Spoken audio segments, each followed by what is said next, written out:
हरिः ओम् ब्रह्मानन्दं परमसुखदं केवलं ज्ञानमूर्तिं द्वन्द्वातीतं गगनसदृशं तत्त्वमस्यादिलक्ष्यम् एकं नित्यं विमलमचलम् सर्वधी साक्षिभूतं भावातीतं त्रिगुणरहितं सद्गुरुं तं नमामि।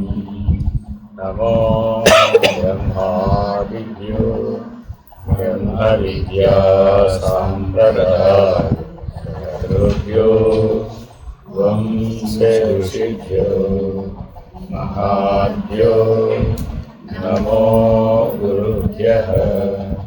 सर्वोपप्लवरहित प्रज्ञानघन प्रत्यगतो ब्रह्मैवास्मि।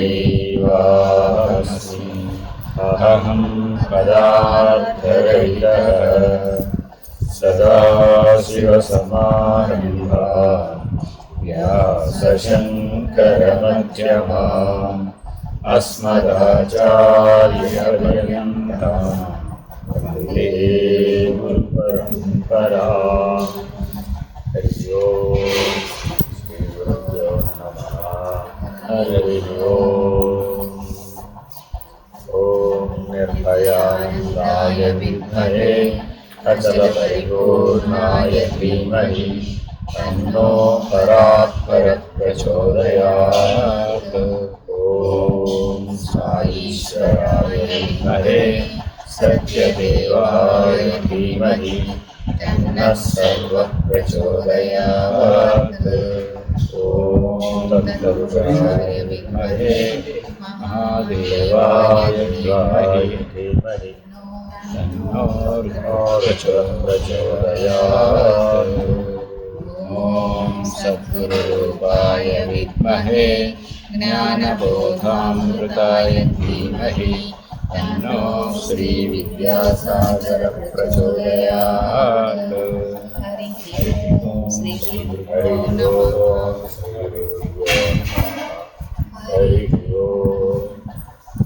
अपरोक्षानुभूति ఆత్మానాత్మ వివేక అధ్యాయం చూస్తున్నాం.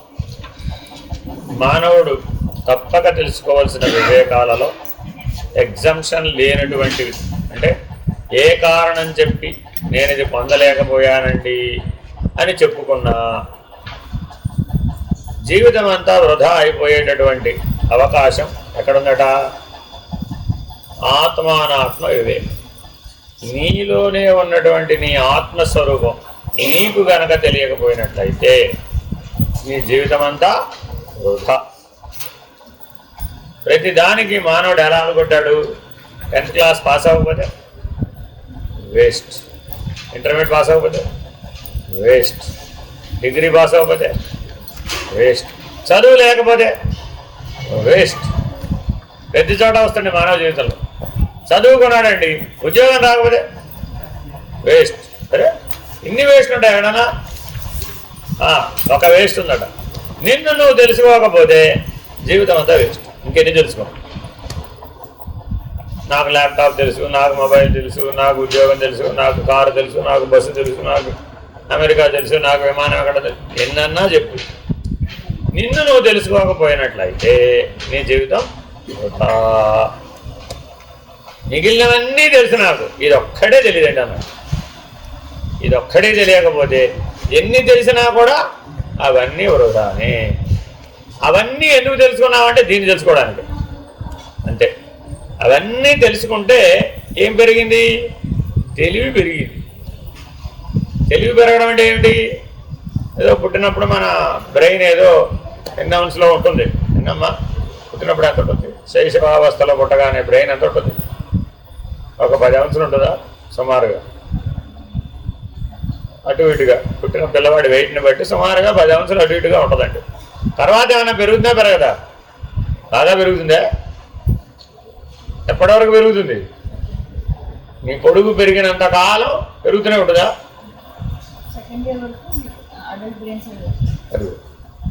20 ఏళ్ల వరకు పెరగదట. ఇంతకీ పుట్టిన 2వ సంవత్సరానికే బ్రెయిన్ జీవితానికి సరిపడా పెరిగిపోతుందట. ఏంటంటే అలాగే నీకు చెప్పకుండా పెరగచ్చుంటావా?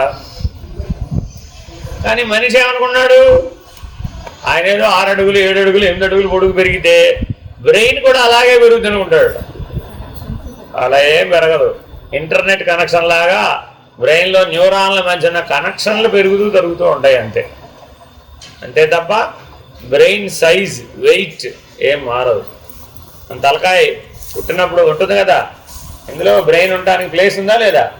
ఆ ప్లేస్ని బట్టి ఎంత ఉండాలో అంతే ఉంటుంది.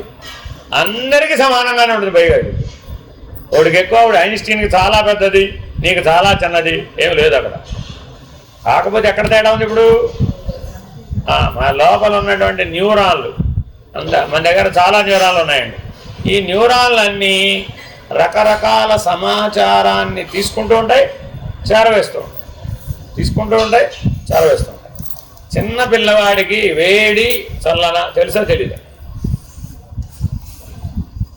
2 రోజుల పిల్లవాడు లేదు 1 రోజు పిల్లవాడు స్నానం చేయిస్తారా లేదా? చేయిస్తారా? ఆ పిల్లాడికి వేడి చల్లన శీతోష్ణములు తెలుసా తెలీదా? తెలీదా? తెలుసాయా? అలా ఎలా తెలిసినాయండి? పుట్టగానే ఎలా తెలిసినాయి? ఎవరు నేర్పారు? వాళ్ళమ్మ ట్రైనింగ్ ఇచ్చింది 9 నెలలు లోపల.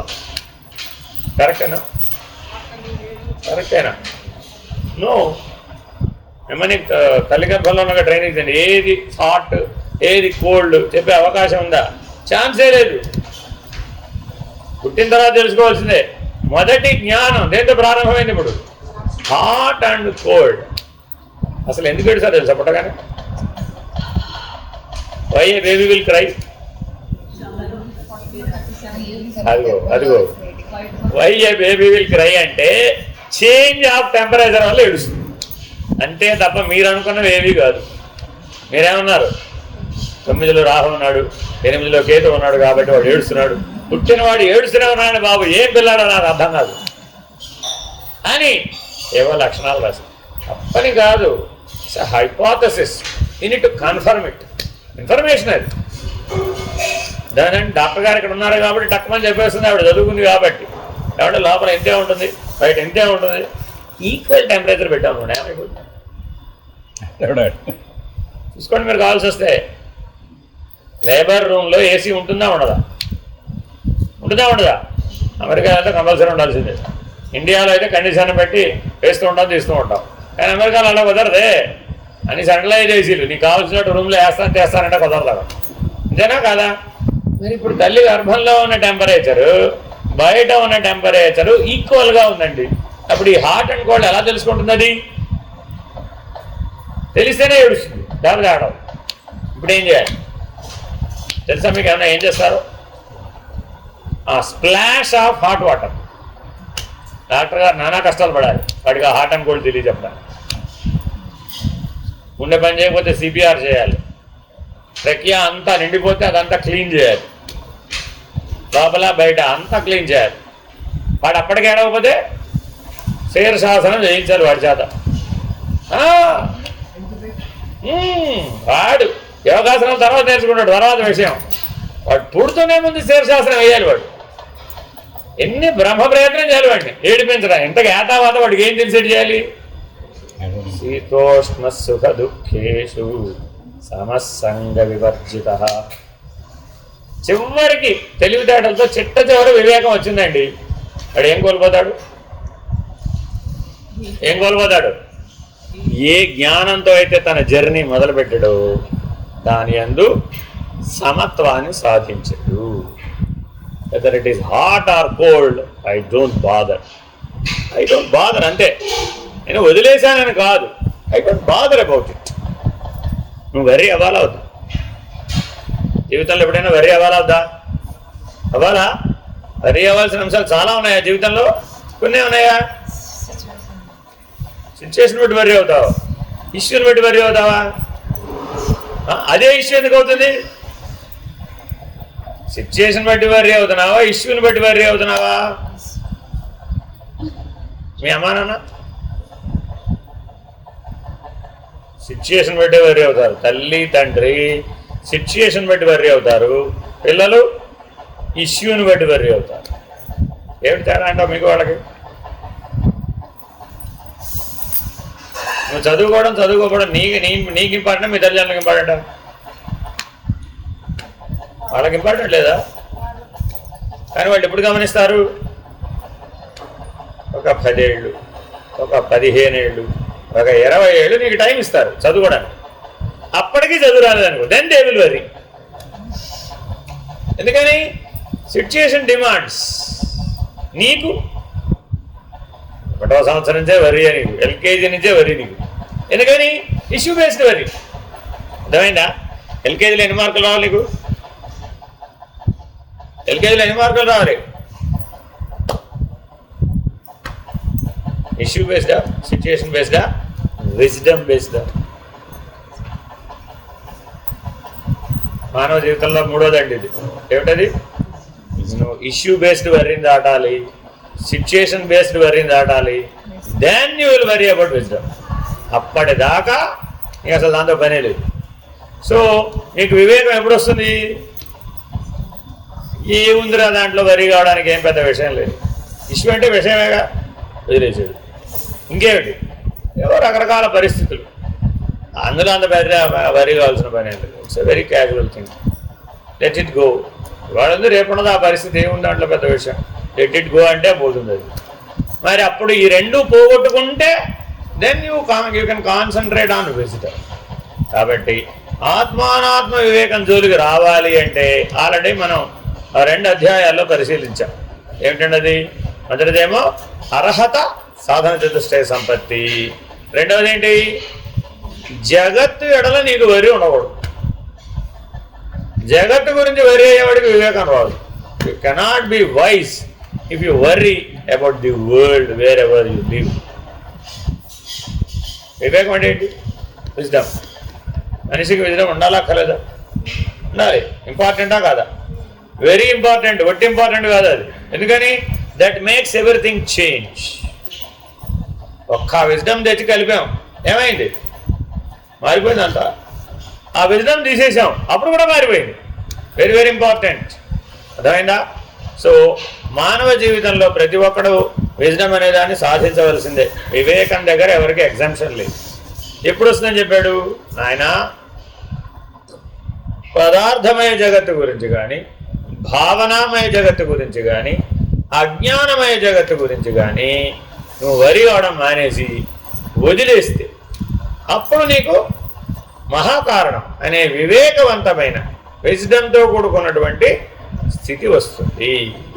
Very very important. ఈ మూడింటి గురించి నువ్వు వర్రీ అయినంత వరకు రానే రాదు. అందుకని ఆత్మానాత్మ వివేకంలో మొదటి శ్లోకంలోనే మనల్ని హెచ్చరించారు. ఏమని? నాయన, నీ కళ్ళ ముందు ఎప్పుడూ తాడే ఉంటుంది, కానీ నీకేం కనబడుతుంది? పామే కనబడుతుంది. నీ కళ్ళ ముందు ఎప్పుడు ముత్యపు చెప్పే ఉంటుంది, కానీ నీకేమనిపిస్తుంది? అది వెండి అనుకుంటావు. అర్థమేనండి? ఏమీ పని చేయనటువంటి, ఏ బాధ్యత లేనటువంటి, ఏ మార్పు లేనటువంటి కేవల సాక్షి అయినటువంటి ఆత్మ నువ్వు. కానీ నీకు మాత్రం ఏమనిపిస్తుంది? ఒక 60 కిలోగ్రాములు ఉన్న నేను, 5 అడుగులున్న నేను, 5వ అంతస్తు నుంచి దూకగలిగిన నేను, ఇలా ఏమిటో నేనుకేవో డెఫినేషన్ చెప్పుకున్నావు ఇవన్నీ. కానీ ఇవేవి నేనుకు నిర్ణయాలు కావు. అర్థమేనండి? నేనేమిటి? అది మారదు. ఇంకేమిటి? అది ఎప్పుడు సాక్షి, అది కథల్లో వ్యవహరించదు. మెయిన్ దాని యొక్క ప్రధాన లక్షణం ఏంటండి? ఆత్మ అవ్యవహారి, ఆత్మ సాక్షి, ఆత్మ అన్చేంజబుల్. అంటే ఏమిటి? మార్పు లేనిది, పరిణామరహితం. మనకి పరిణామం ఉందా లేదా? ఏమిటది? బాల్యం, యవ్వనం, కౌమారం, వృద్ధాప్యం. ఇప్పుడు నువ్వు ఎందులో ఉన్నామా? బాల్యమా, యవ్వనమా, కౌమారమా, వృద్ధాప్యమా? వృద్ధాప్యం వచ్చిందంటే ఒప్పుకుంటావా?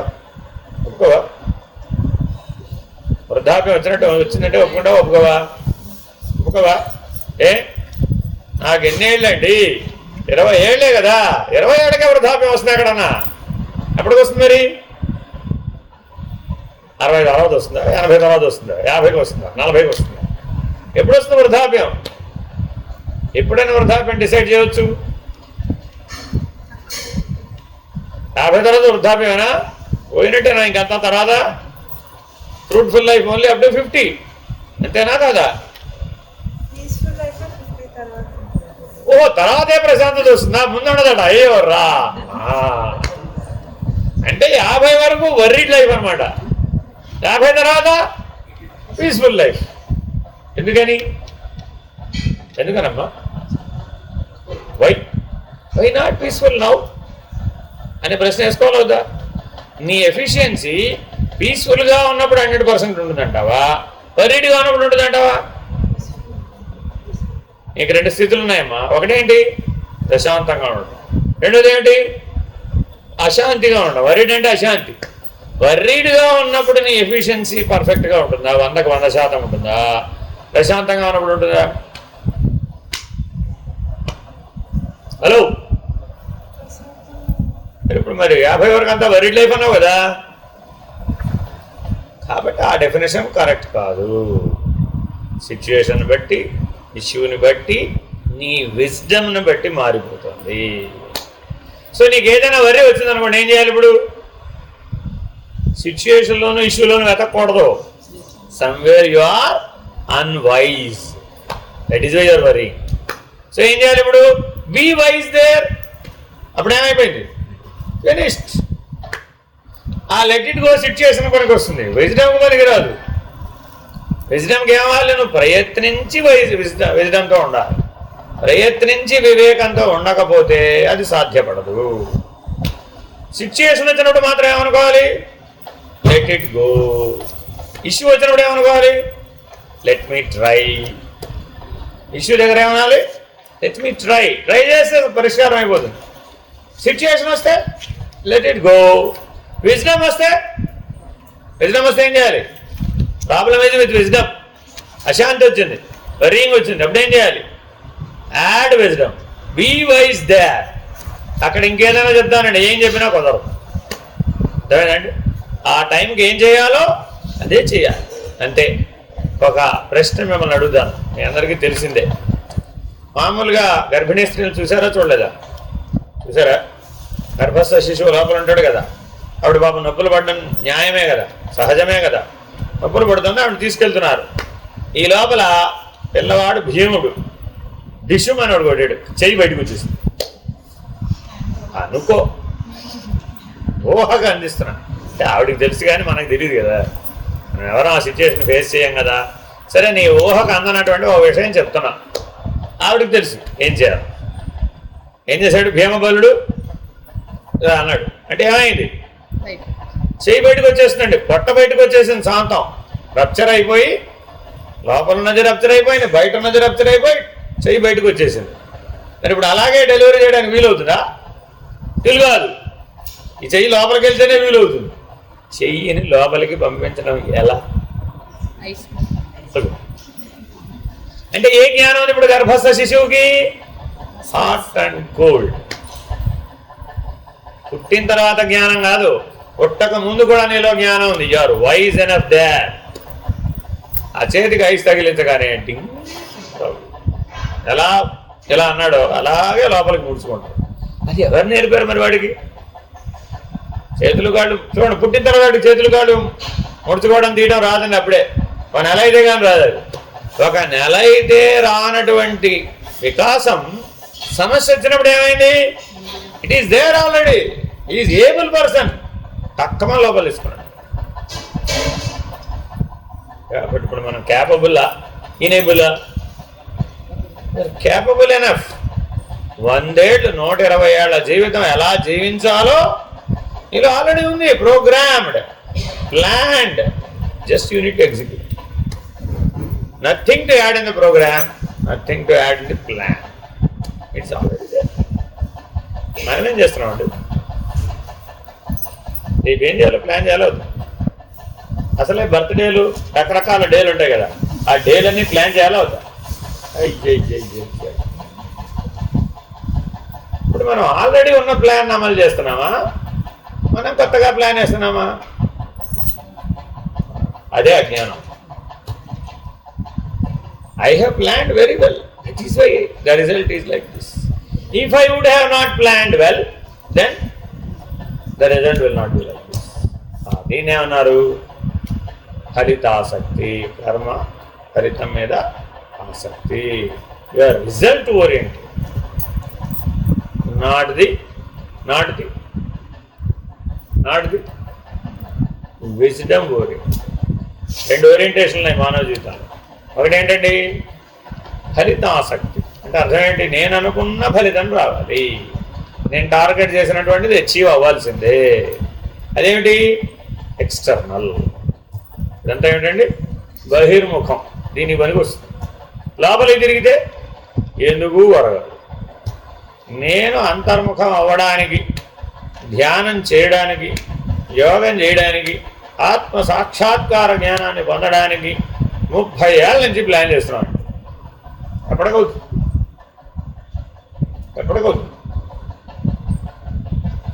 నీ ప్లాన్లు ఏమి అక్కడ వర్కౌట్.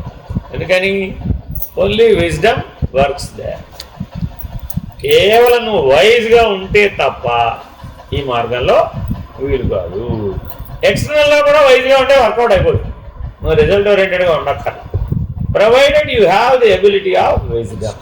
నీకు వివేకం అనేటటువంటి సామర్థ్యం కనుక ఉన్నట్లయితే, బలం ఉన్నట్లయితే, అది బయట పనికి వస్తుంది, లోపల కూడా పనికి వస్తుంది.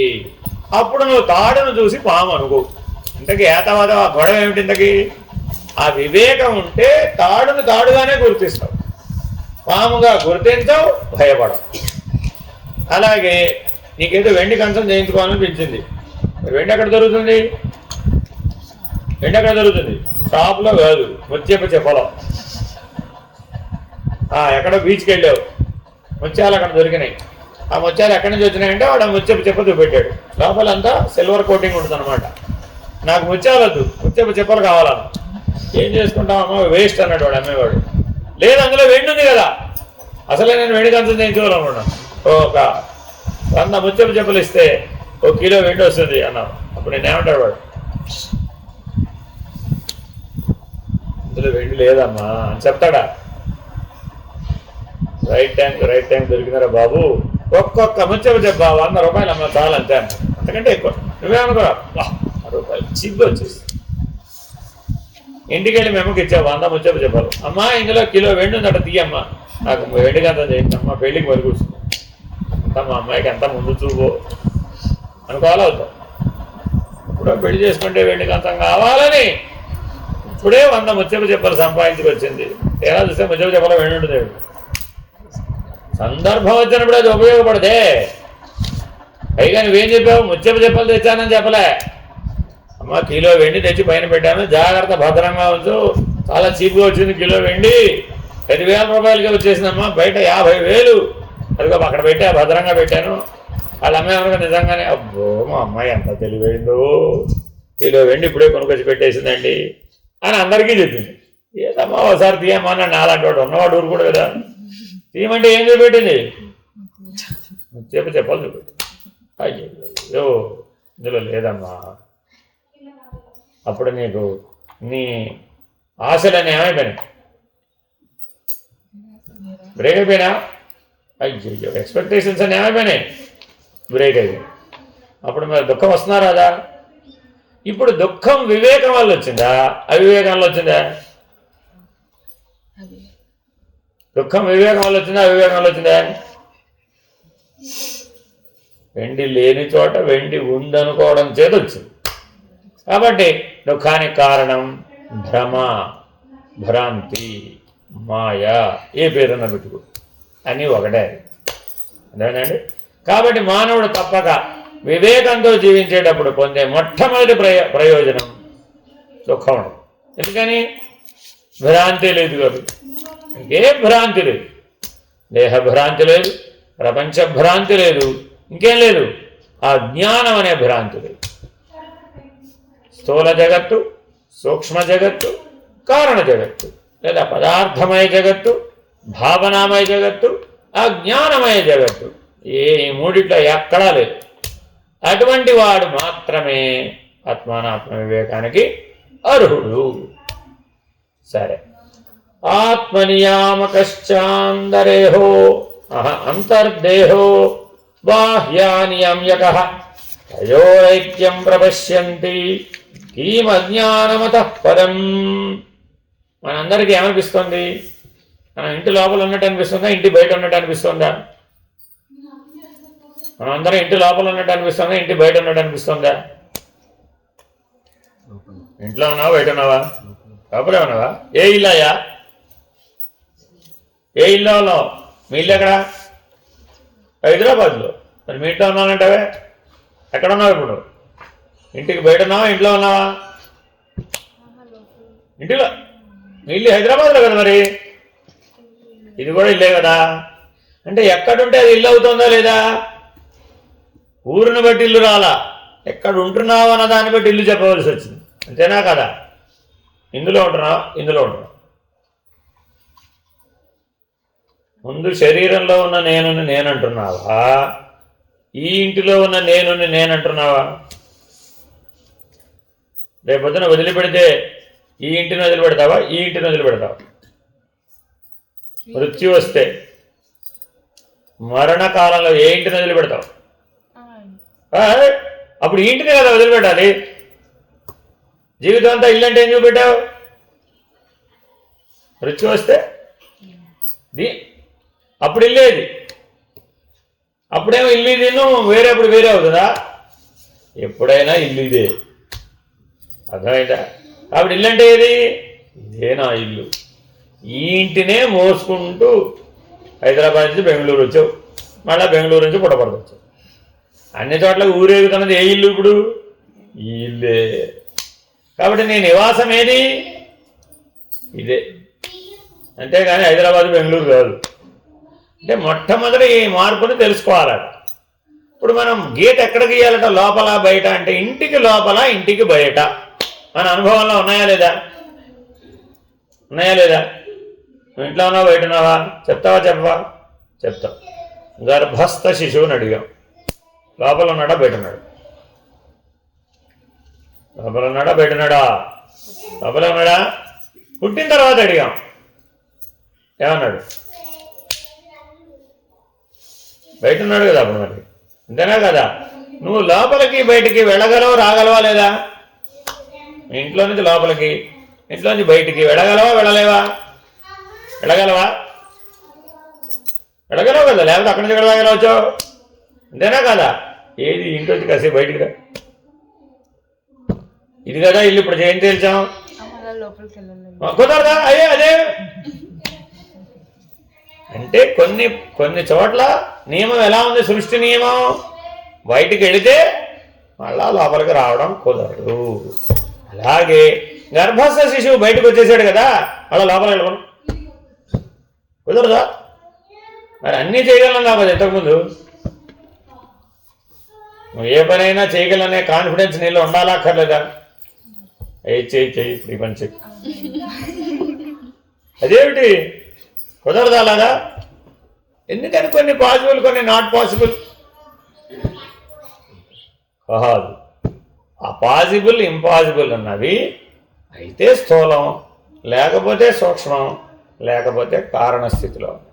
ఈ మూడింటిలోనూ మనం దేని మధ్య ఊగిసలాడుతున్నాం? Possible, impossible. There is a fourth state, that's called beyond.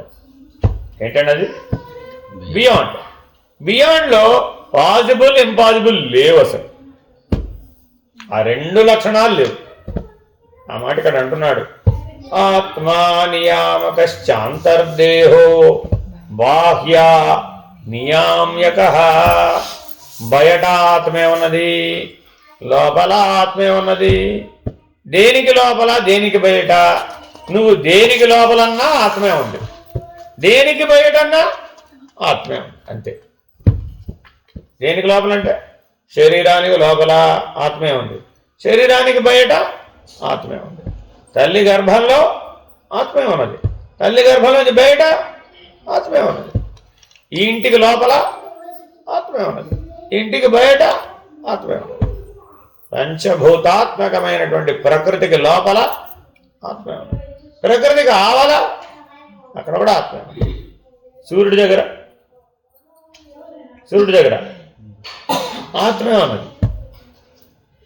అదేనండి, ఈ సృష్టి లోపల ఆత్మే ఉన్నది, సృష్టికి బయట కూడా ఆత్మే ఉన్నది. సూర్యుడి లోపల అది కూడా ఆత్మే, సూర్యుడికి బయట నవగ్రహాలు అది కూడా ఆత్మే. నువ్వు ఎక్కడ లోపల ఎక్కడ బయట అన్నా ఉన్నది ఒక్కటే, అదేమిటది? ఆత్మ. అంతే, దానికి లోపల బయట అనేవి లేవు. ఎలాగా? నేను ఒప్పుకోను. మన దగ్గర ఒక బుద్ధి ఉంది, అదేమంటుంది ఎప్పటికప్పుడు నేను ఒప్పుకోను. నువ్వేది పడితే చెప్తే నేను ఒప్పుకుంటాను. నేను ఒప్పుకునేట్టు చెప్తే ఒప్పుకుంటా. బుద్ధి ఏముంటుందండి ఎప్పటికప్పుడు? నిమ్మ చెప్పింది అలా ఒప్పుకుంటావేంటి? ఏమంటావు? నేను ఒప్పుకునేట్టు చెప్తే ఒప్పుకుంటా, అంతేగా. అంతేగా, అల్లుడిని వాడు సెలెక్ట్ చేయాలి, నువ్వు సెలెక్ట్ చేయాలి. నేను ఒప్పుకుని అల్లుడిని చేస్తే ఒప్పుకుంటా అన్నావు లేదా? ఇవాళందరూ అంతేగా. ఒకప్పుడు అంటే అలా కాదు. ఇవాళందరూ ఏమిటి? వధువు ఒప్పుకోకపోతే వరు నిర్ణయం చాలదు, వరుడు ఒప్పుకోకపోతే వధు నిర్ణయం అంటగాడు చాలదు. ఎందుకని? వివేకం లేదు. ఒకప్పుడు ఆ వివేకం ఉందండి. కానీ ఇవాళ తరం ఏమన్నారంటే స్థూలమైనటువంటి అనుభవాలు, స్థూల ప్రపంచం, పదార్థమయ జగత్తులో మాత్రమే పరిశీలించి మీరంతా అవివేకం, అజ్ఞానం అని తేల్చేశారు. ప్రస్తుతం ఉన్న తరమే గొప్ప తెలివైందని, గొప్ప వివేకవంతమైందని డెసిషన్ ఇచ్చేసాం. ఎందుకని? వాళ్ళకు మనం తెలియదు, మీకు లేవు కాబట్టి అని చెప్పేసాం. వివేకం అంటే అర్థం ఏమిటి? లోపల బయట అన్న భేదం లేకుండా ఎప్పుడూ వివేకమే అది, ఎప్పుడూ ఆత్మే అది, ఎప్పుడూ వైస్, ఆల్వేస్ వైస్. నేను ఇంట్లో మాత్రమే వైజ్, బయటకు వెళ్తే మాత్రం కాదండి. బయట మాత్రమే వైజ్, ఇంట్లో మాత్రం కాదండి. ఎక్కడైనా ప్రాబ్లమే. If you are unwise it's a big problem. మా అమ్మాయి మా ఇంట్లో మాత్రం ఎంత మంచి పిల్ల, అత్తగారింటికి వెళ్ళిన తర్వాత ఇలా తయారైంది. కరెక్టేనా కాదు? ఇంట్లో ఈ పుట్టింటోనేమో మంచి పిల్లలు, వెళ్ళే అత్తవారింటికి వెళ్ళామమ్మా, అప్పుడు మంచి పిల్లవేనా చెడ్డ పిల్లవా?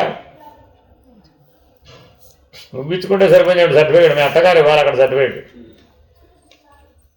అర్థమైందా? ఇచ్చేటట్టుగా ఉన్నామేమిటి మనం? అది అప్పుడు కదా తెలిసేది, ఆ సిచ్యువేషన్లో కదా తెలిసేది. ఇప్పుడే చెప్తాను వీలవుతుందా? ఎందుకంటే అత్తగారు ఎవరో తెలియదు కదా. తెలిస్తే ఇప్పటి నుంచే మేనేజ్ చేసేస్తుంది. అందుకని చిన్నప్పుడు ఏం చేసేవాళ్ళు? మేనరకం ఇక్కడ పుట్టిందండి. మీకు సంస్కృతి కూడా ఎలా పుట్టిందో చెప్తున్నానండి. మా ఇంట్లో పిల్ల మీ ఇంటికే వస్తుంది. అమ్మాయి నీకు పుట్టినప్పుడే డిసైడ్ చేసేసాం, నువ్వు పుట్టినప్పుడే అది ఆయనే నీ భర్త, అది వాళ్ళమ్మ నీ అత్తగారు. ఆవిడ వచ్చినప్పుడు వల్ల చెప్తుంది ఇంటికి, ఏమే కోడల పిల్ల ఎలా ఉన్నావు అడుగుతుంది. మేనరకంలో ఇది సర్వసాధారణం. ఎందుకని? ఇదిగో ఇక్కడంటే ఇట్టా ఉన్నావు, కానీ మా ఇంటికి వచ్చి ఇట్టా ఉన్నావా, అదేం కుదరదు మా ఇంట్లో. ఎవరికి చెప్తుంది ఇప్పుడు? 8 ఏళ్ళ పిల్లకి చెప్తుంది. ఈ అమ్మాయి వాళ్ళ ఆవిడ చూసినప్పుడల్లా పారిపోతుంది వాళ్ళ అమ్మాయి. ఇదిగో ఆవిడ వస్తే మాత్రం నన్ను పిల్లవ మాకే అంటుంది. ఇప్పుడు రేపొద్దున అక్కడే ఆవిడ గృహ యజమానిగా చలామణి అవ్వాలి. సులభమేనా కష్టమేనా? చిన్న వ్యవహారంలోనే మన బుద్ధికి శక్తి చాలు. ఈ బుద్ధిని పట్టుకుని దేన్ని నిర్ణయించాలనుకుంటున్నాం? వ్యవహారాత్మక బుద్ధిని పట్టుకుని ఏం నిర్ణయించాలనుకుంటున్నాం? హలో, ఎవరండి?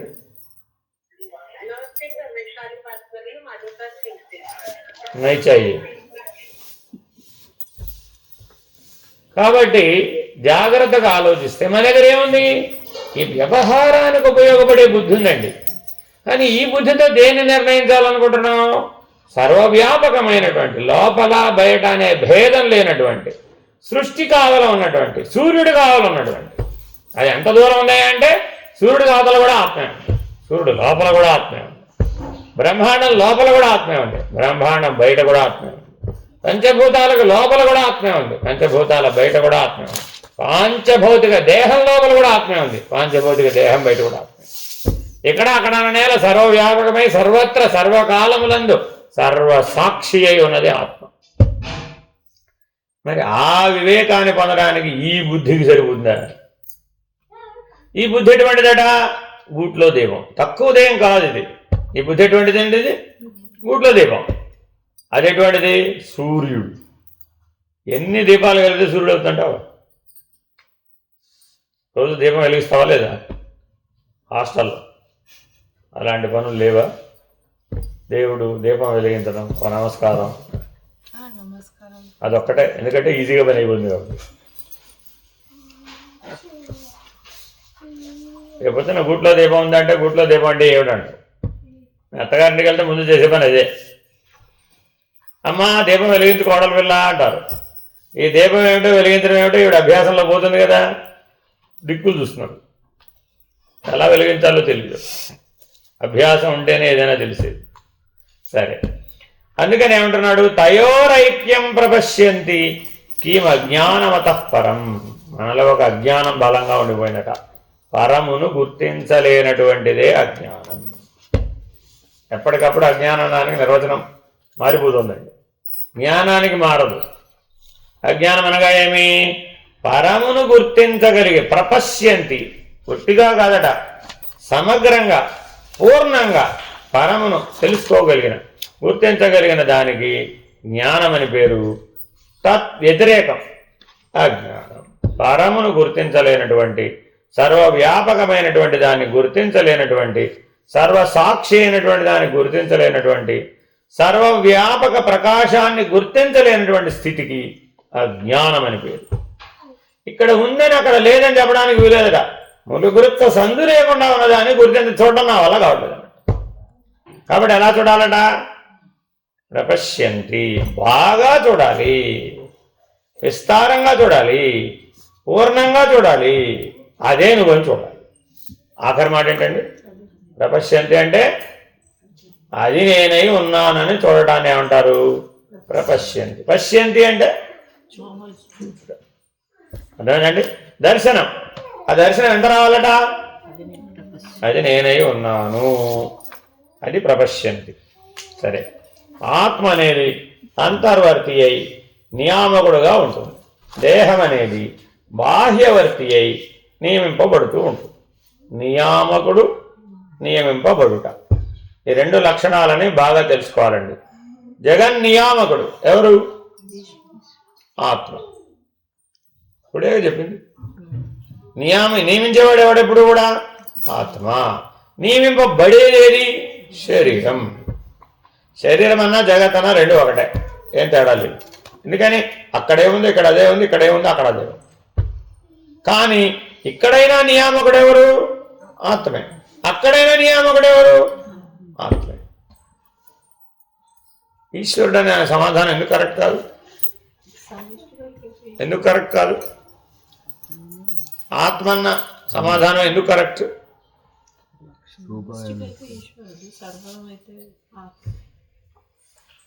భక్తి మార్గం ద్వైతం అనే అనుభవం ద్వారా, ద్వంద్వానుభవం ద్వారా చెప్పినప్పుడు ఈశ్వరుడు అన్నది ఒకటే అయినప్పుడు అనుభవం కూడా ఏమై ఉంటుంది? ఒకటే అయి ఉంటుంది. ఏకత్వానుభవం దృష్ట్యా చూస్తే అది ఆత్మ. జీవుడు దేవుడు ఒకటా రెండా? రెండు. జీవుడు అనే అనుభవం వేరు, ఈశ్వరుడు అనే అనుభవం వేరు, ద్వంద్వానుభవం. కాబట్టి ద్వంద్వానుభవంలో నీ బుద్ధి ఉన్నంతకాలం జగన్నియామకుడు ఎవరు? ఈశ్వరుడు. అదే ఏకత్వానుభవంలోకి వచ్చేసావు, అప్పుడేమైంది? ఆత్మ. ఇంతే. దృష్టి భేదమే కానీ సృష్టి భేదం లేదు. ద్వంద్వాలకు లోబడి ఉన్నంత వరకు ఈశ్వరుడు. ద్వంద్వాలను దాటితే ద్వంద్వాతీతుడు కనుకైనట్లయితే ఆత్మ. ఈ విధంగా భిన్నంగా ఉండే ఆత్మ, దేహము అనే రెండు ఒక్కటే. ఆ రెంటికి భేదం లేదని అనుకోవడం కంటే అజ్ఞానం ఇంకేముంటుంది? మీరే చెప్పారు కదండి ఏకత్వమే సత్యమని. మరి ఇప్పుడు నేను అదే కదా అనుకుంటున్నాను. శరీరము నేను ఒకటే, నేను వేరు అన్నాను. ఎవిడేమన్నా నేను వేరనలేదు కదా, మీరు చెప్పింది నేను చెప్పింది ఒకటే కదా. అంటే అలా కాదురా బాబు, శరీరం నియమింపబడునది, ఆత్మ నియామకుడు. అర్థమైందండి? సూర్యుడు భూమి ఒకటేనా వేరువేరా అని అడిగామనుకోండి, ఏం చెప్తారు? ఒకటా వేరువేరా? ఎలా వేరు? సూర్యుడు స్వప్రకాశకం, భూమి అప్రకాశకం, ప్రకాశ్యం. అర్థమైందండి? సూర్యుడి దగ్గరే ఉంది ప్రకాశం, మన దగ్గరే ఉంది ఆ ప్రకాశం లేదు భూమి దగ్గర. మరి తేడా ఉందా లేదా? రెండు ఒకటేనంటావేమిటి? సూర్యుడు భూమి ఒకటైనా వేరువేరా? ఎందుకని? సూర్యుడు చుట్టూతో భూమి తిరుగుతుందంటావా, భూమి చుట్టూతో సూర్యుడు తిరుగుతున్నాడంటావా? పొద్దునప్పుడు సూర్యుడు ఇక్కడ కనపడుతున్నాడు, మధ్యాహ్నం ఇక్కడ కనపడుతున్నాడు, సాయంత్రం అక్కడ కనపడుతున్నాడు. ఎవరు తిరుగుతున్నారు ఇప్పుడు? సూర్యుడు తిరుగుతున్నాడు, కళ్ళ తిరుగుతూ కనపడుతుంటే సూర్యుడు తిరుగు. నేను ఒప్పుకోను. ఎందుకని? ఎప్పుడెళ్ళి చూసిచ్చావమ్మా సూర్యుడు దగ్గరికి వెళ్ళి? ఈ నిర్ణయం చెప్పడానికి సూర్యుడు దగ్గరికి వెళ్ళి చూసి రావాలా వద్దా? కర్లేదు. నువ్వు నీడ్ ప్రయోగం మనకి పుస్తకంలో రాసాడా లేదా? ఎందుకని? భూమి బల్లపరుపుగా కనుక ఉన్నట్లయితే సూర్యుడే భూమి చుట్టూ తిరుగుతున్నాడు. కానీ భూమి ఎలా ఉంది? గుండ్రంగా ఉంది. అంటే భూమి ఎలా ఉందన్న దాంట్లో అజ్ఞానం ఉంది మనకి. సూర్యుడు గురించి కాదు మన ఇప్పుడు అజ్ఞానం అంతా గొడవ. అజ్ఞానం ఎక్కడొచ్చింది ఇప్పుడు? అంతకాలం ఏమనుకున్నారట? భూమి బలపరుపుగా ఉందనుకున్నారట. అప్పుడు ఏం చెప్పారు? భూకేంద్రక వ్యవస్థ ఓ నిర్మాణం చేశారండి. ఆ సిద్ధాంతం పేరేంటండి? భూకేంద్రక వ్యవస్థ. పంచాంగాల్లో ఉంటుందండి అట్లాంటివి. ఎక్కడికక్కడే అది కేంద్రకంగా పెట్టి చెప్తాడు అనమాట. బార్హస్పత్యమానం అని ఒకటి ఉంది. అంటే బృహస్పతి ప్రధానం, అంటే మిగిలిన వాళ్ళంతా అప్రధానం. అలా చెప్పింది ఒక మానం. చాంద్రమానం చంద్రుని ప్రధానంగా పెట్టుకుని లెక్క చెప్పింది, అదొక పద్ధతి. సౌరమానం సూర్యుడు లెక్కలో పెట్టుకు చెప్పింది. ఇలాగే ఇప్పుడు గతంలో మరుగైపోయిన మానాలు ఒకటి ఉంది, అది భూమానం. భూ కేంద్రంగా పెట్టి ఓ మానం రాశారు, ఓ పంచాంగం రాశారు, ఓ లెక్క కాలానికి లెక్క రాశారు. దాంట్లో ఏం చేశారు? సూర్యుడే భూమి చుట్టూ తిరుగుతున్నాడు అని లెక్క రాసి పంచాంగం ఒక క్యాలెండర్ చేతులు. ఇలా మానవుడి యొక్క వివేకం విజ్ఞానం మారే కొద్దీ, యథార్థం తెలిసే కొద్దీ మనం లెక్కలు వేసే విధానం మారిపోతూ ఉండవచ్చు. మన లెక్కలు మారిపోవచ్చు కానీ సృష్టి మారిపోయినట్టవా? సూర్యుడు సూర్యుడే, భూమి భూమే. నీ తెలివితేటలు పెరగవచ్చు, తరగవచ్చు. ఒకప్పుడు భ్రాంతిగతంగా ఉండవచ్చు, ఒకప్పుడు జ్ఞానయుతంగా ఉండవచ్చు. కానీ సృష్టి ఏమైనా మారిందా? మారలేదు. సృష్టికర్త మారిపోయాడా? మారలేదు. సృష్టికర్త నియామకుడు, సృష్టి నియమింపబడినది. సృష్టికర్త ఎవరిప్పుడు? దేవుడు కదా. సృష్టికర్త దేవుడా ఆత్మ? సృష్టికర్త దేవుడా ఆత్మ? ఏం చెప్తే ఇంత ఎంత కథ వస్తుంది. ఏమో ఇలా సైలెంట్గా 10 ఏళ్ళ నుంచి చూస్తాను. ఏమైనా నేను 10 ఏళ్ళ నుంచి తెలిసినాను. మీతో పాటు వచ్చేది కదా చిన్నప్పుడు. అప్పటి నుంచి ఇలా ప్రశ్నలు వేస్తున్నాను అనమాట. అప్పటి నుంచి అమ్మాయికి తెలుసు. అందుకని నేను ప్రశ్న వేసాను అనుకోండి, ఎందుకు వచ్చిన కూడా మనం సైలెంట్గా చూస్తే ఆయనే ప్రశ్న వేసుకుని ఆయనే సమాధానం చెప్పుకుంటాడు. అదేనండి. సో అందుకని జాగ్రత్తగా గమనించడం రావాలన్నమాట.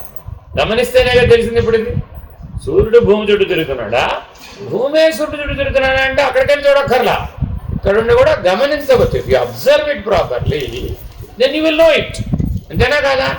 గమనించాలా, దానిప్పుడు పరిగెట్టాలా? దానిప్పుడు పరిగెట్టడం ఎందుకు? గమనిస్తే చాలు. కానీ మనమేమనుకున్నాం, అన్నప్పుడు పరిగెడితేనే తెలుస్తుంది. అది మాట అంటున్నాడు. తయోరైక్యం. అసలు రెండు లేవురా బాబా, అక్కడ ఉన్నది ఒకటే.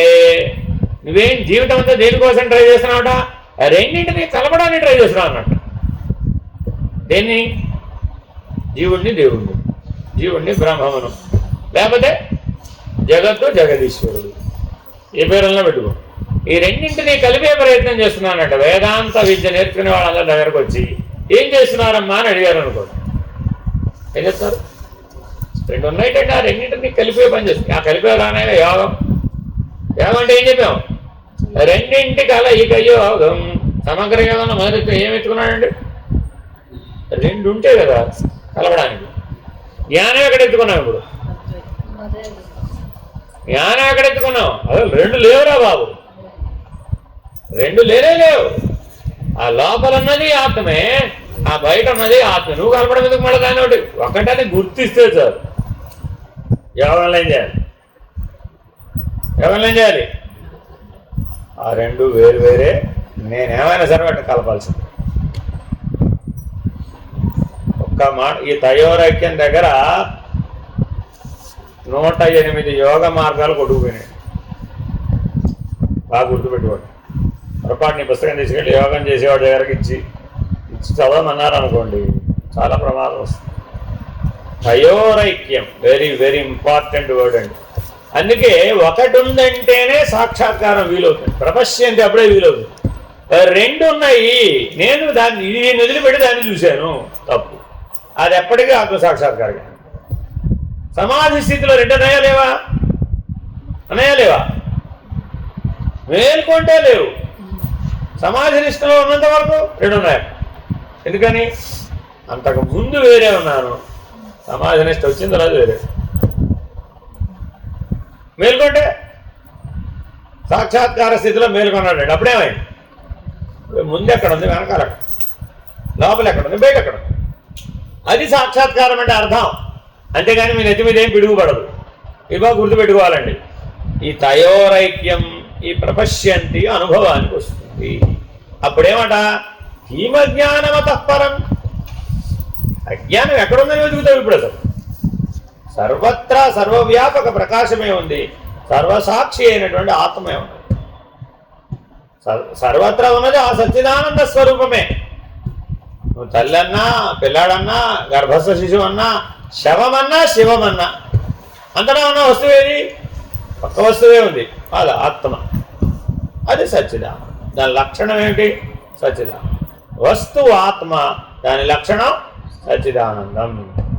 ఇప్పుడు ఏం చేయాలి? దాన్ని పట్టుకోవాలంటే మనం కుదరదు. వైకుంఠం దాకా వెళ్ళి రావాల్సింది, కైలాసం దాకా వెళ్ళి రావాల్సింది. అదొక మార్గం. అదేనండి. చంద్రుడి మీద ఏముందమ్మా? చంద్రుడి మీద ఏముంది? వెళ్ళొచ్చాం లేదా? వెళ్ళలేదా? ఎవరో వెళ్ళొచ్చినవాడు వెళ్ళొచ్చాడా లేదా? వెళ్ళొచ్చినవాడు చెప్పాడా లేదా? అక్కడ కూడా రాళ్ళు మట్టి, రాళ్ళు రప్పలు మట్టే ఉందని చెప్పి ఎవరు చెప్తానే? మేము వెళ్ళొచ్చిన వాడు చెప్తానే. మేము గుర్తుపెట్టుకోండి. అర్థమైందా? వెళ్ళక ముందు మన వాళ్ళు ఉన్నారు కదా, ప్రతిదానికి మన వాళ్ళు వస్తాడు కదా. అక్కడ ఏముంటుందిరా? రాళ్ళు రప్పలు తప్ప ఏముంటుందా అని ముందే చెప్పాం కదరా అన్నాడు. వీడేమన్నాడు? నువ్వు చెప్పింది సత్యం కాదు, నేను అక్కడికి వెళ్ళి స్వయంగా చూసి ఆ రాళ్ళు రప్పలు ఇదిగో కావాలంటే ప్రూఫ్ పట్టుకొచ్చా, ఇదిగో చూసుకో, చంద్రుడి మీద రాళ్ళు, చంద్రుడి మీద రప్పలు, చంద్రుడి మీద మట్టి, ఈ ప్రూఫ్ చూపిస్తే నేను నమ్ముతాను. ఇదొక మార్గం. తప్పంటానికి లేదండి. మరి ఇందాకేం చేసాం? సూర్యుడు భూమి చుట్టూ తిరుగుతున్నాడా, భూమి చుట్టూ సూర్యుడు తిరుగుతుందా అంటే గమనించి చెప్పామా, సూర్యుడి మీదకి వెళ్ళి చెప్పామా? ఇప్పుడు అన్నిటికీ అదే ఉపయోగించగా. సూర్యుడి మీదకి వెళ్తే మళ్ళీ వస్తావో లేదో తెలియదు.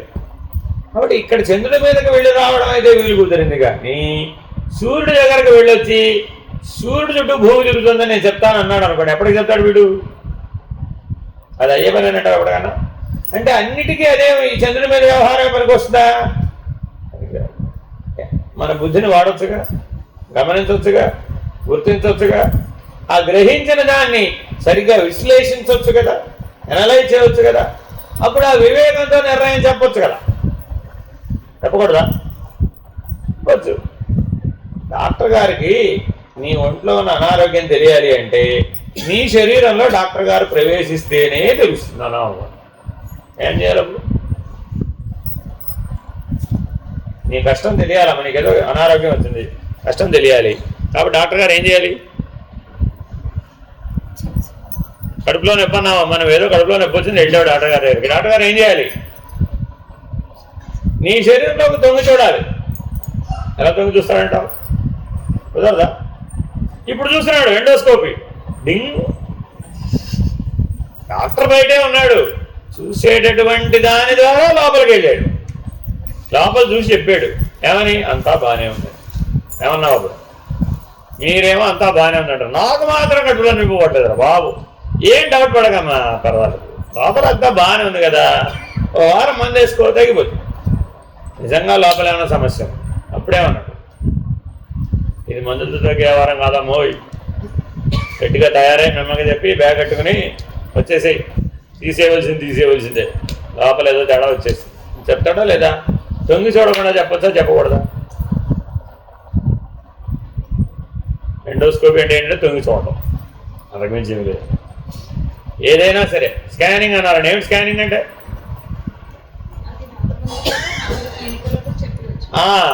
అంటే అర్థం ఏమిటి, సిమ్టమెటికల్గా బాగా తీవ్రంగా పెరిగిపోతే బయటికి కూడా కనబడేటంతగా వచ్చేస్తుంది.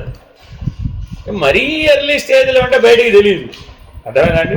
ఇవన్నీ ఎందుకు అనుకున్నాం, మరీ ఎర్లీ స్టేజ్లోనే దాన్ని గుర్తుపట్టేయచ్చు. అర్థమైందండి? ఒకప్పుడు కూడా వైద్యం చేసాం, ఎప్పుడు చేసాం, స్టేజ్ 4 వచ్చిన తర్వాత చేసాం. అప్పుడు బయటికి తెలిసిపోతుంది. ఎందుకని మనం లేవలేం, నడవలేం, కూర్చోలేం, బెడ్ రిటర్న్ స్టేజ్ వచ్చేసింది. ఇంత చిన్న వయసులో ఏమైంది బెడ్ రిటర్న్ అయింది తెలిసిపోతుంది అప్పుడు. ఎందుకని సిమ్టమేటిక్గా అర్థమైపోతుంటుంది. అప్పుడు కూడా వైద్యం చేయవచ్చు. అర్థమవుతుందండి? కానీ అంత దశ వచ్చే వరకు ఎదురు చూడడం వివేకం అంటావా, ముందు వైద్యం చేసిన కరోనా అంటావా? అదే వివేకం అంటే, అదే ఇప్పుడు దొంగ చూడడం అంటే.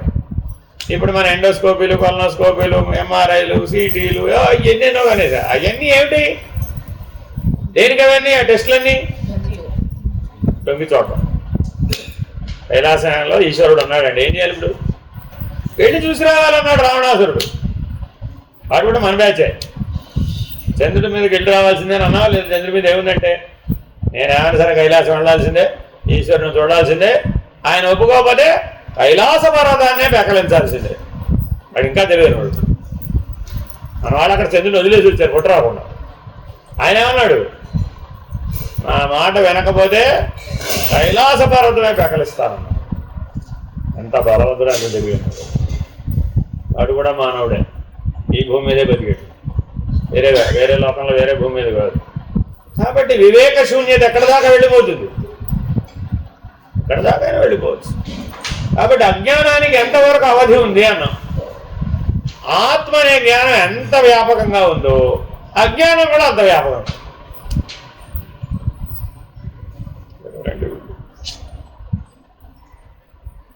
హలో, ఎవరమ్మా? నమస్కారం. అర్థమైందమ్మా ఇప్పుడు? కాబట్టి జ్ఞానం ఎప్పటి నుంచి ఉందయ్యా అంటే ఏం చెప్తారు, సృష్టి ఆది నుంచి ఉంది. అజ్ఞానం ఎప్పటి నుంచి ఉంది, అది కూడా అప్పటి నుంచి అవుతాం. పగలు రాత్రి ఎప్పటి నుంచి ఉన్నాయమ్మా? పగలు రాత్రి నువ్వు పుట్టినప్పటి నుంచి ఉన్నాయంట, ముందు లేవంటావా? ఎప్పటి నుంచి ఉన్నాయి? సూర్యుడు భూమి ఉన్నప్పటి నుంచి, భూమి సూర్యుడు తిరుగుతున్నప్పటి నుంచి ఉండాల్సిందేనా? నీ పుట్టుకతో చెప్పచ్చు అంటావా? నేను పుట్టిన తర్వాతే పగలు రాత్రి పుట్టినాయండి, అంతకుముందు లేవండి అని చెప్పచ్చు అంటావా? కరెక్టా కాదా? కాదా? ఆ ప్రమాణం పనికిరాదా? ఎందుకని? నీ జీవితంలో అనుభవాలని నువ్వు పుట్టిన తర్వాతే కదా, అంతేనా కాదా? పగలు రాత్రి ఎప్పుడు తెలిసినాయి? పుట్టిన తర్వాత పుట్టకముందా? నీకు పుట్టిన తర్వాతే తెలిసినాయి. నీకు పుట్టిన తర్వాతే అన్నీ తెలిసినాయి కాబట్టి అవి కూడా నేను పుట్టిన తర్వాతే ఉన్నాయి అన్నట్ట. జ్ఞానమా అజ్ఞానమా? జ్ఞానమా అజ్ఞానమా? సరిగ్గా చెప్పు గట్టిగా. కాబట్టి తాత్కాలిక ప్రమాణాన్ని అడ్డం పెట్టుకుని దానికంటే ముందు నుంచి ఉన్నటువంటి శాశ్వత ప్రమాణాలను నిర్వచించడానికి వీలు కాదు. జ్ఞానం ఎప్పటి నుంచి ఉంది? సృష్టి ఆది నుంచి ఉంది. అజ్ఞానం ఎప్పటి నుంచి ఉంది? అది కూడా సృష్టి ఆది నుంచి. కాబట్టి ఇప్పుడు నీకేం అవకాశం ఉంది? నీ బుద్ధికి 2 డోర్లు ఉన్నాయి దానికి. అజ్ఞానం అనే డోర్ తెలిస్తే బుద్ధి దాంట్లో కలిసిపోయి, జ్ఞానం అనే డోర్ తెరిస్తే బుద్ధి దీనెమ్మడ పడిపోయి. ఆ అవకాశం ఎవరికి ఇచ్చారట? ఇప్పుడు నీకే ఇచ్చారు. ఎలా ఇచ్చారట? నీ కళ్ళ ముందు కనబడుతున్నది అనేకమా ఏక? నీ కళ్ళ ముందు ప్రపంచం ఉందా లేదా? అనేకంగా ఉందా ఏకంగా ఉందా అంటే ఇంగ్లీష్లో ఏంటి వెరైటీగా ఉందా? అన్నీ ఒకటే ఉందంటావా? Is everything same or dissimilar? అందరూ ఒకటేనంటావా? ఎవరికి వాళ్ళే వేరు వేరు వేరు వేరు వేరు వేరు వేరు వేరు వేరు ఏమనిపిస్తుంది?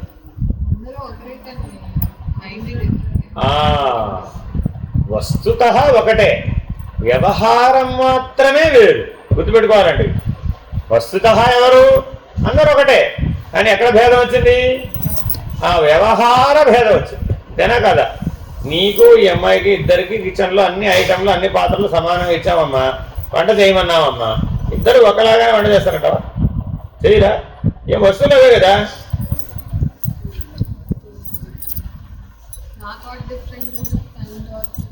అంటే అర్థం ఏంటి? థాట్ అంటే బుద్ధేగా. కాబట్టి ఆ బుద్ధి ఏం చేసింది? ఇప్పుడు అనేకత్వం పైకి వెళ్ళింది. నేనేం చేశామంటే 10 కిలోలు వంకాయలు ఇచ్చాం, రోజు వంకాయ కూర వండమ్మా అన్నాం. ఏం చేస్తాం? 10 కిలోలు వంకాయలు ఇచ్చాం నీకు, రోజు 1 కిలో చొప్పున వండమ్మా అన్నాం. ఏం చేస్తాం? ఎలా? 10 రోజులు ఒకలాగానే వండేస్తావా? వండవా? వంకాయ మారిపోయిందా? పెరుగు కూర మారిపోయిందా? వంకాయ మారకుండా కూర ఎట్లా మారింది? మరి వస్తువు ఒకటే కదా.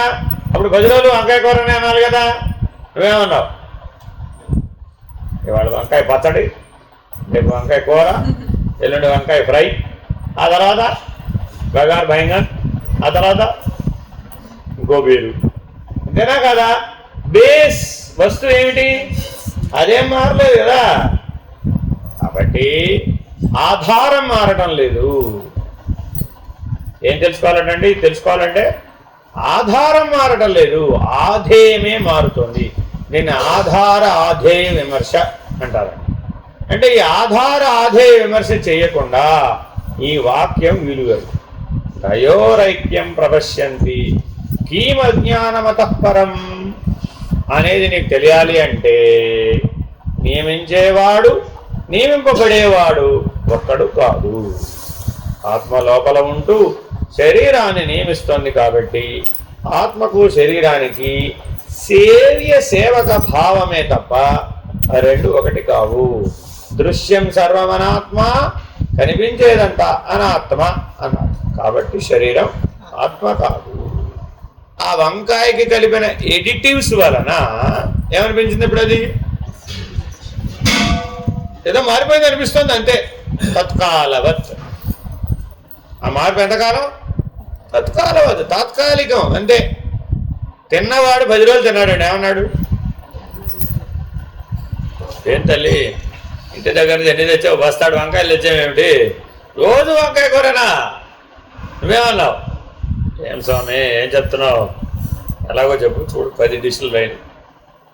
ఎలా ఒకటే ఇదంతా దృశ్యంగా వేరే, అనుభవంగా వేరే, మారిపోయే ప్రతిదానితోనూ అది వేరుగానే ఉంది. మారని వంకాయతో ఒకటే కదా. ఇంతకీ వంకాయ అంటే 10 కాయ. వంకాయ అండి. 1 అంటే ఆత్మ, 10 అంటే జీవుడు. ఎప్పుడు 1 అనాలా 10 అనాలా? ఇప్పుడు మనం ఏమన్నావు? వంకాయ కూర కొబ్బరి అయిపోతే బాగోదండి, వంకాయలో టెంకాయ కలపాల్సిందేనండి అన్నాడు. బాగుండడం అనే దగ్గరకు వచ్చి ఇప్పుడు ఏమైపోయావు? అయిపోయింది. దృశ్యం దాకా వచ్చేసావు. అందుకని ఏం చెప్పావు? నాయన దృశ్యాన్ని అనాత్మగా భావించు, ద్రష్ట ఆత్మ ఎప్పుడు కూడా. అందుకని తయోరైక్యం ప్రపశ్యంతి అనాలంటే ఎప్పుడు ఏ స్థానంలో ఉండాలి? ద్రష్ట. అంటే అర్థం ఏంటంటే అన్ని దాంట్లో కలపచ్చు.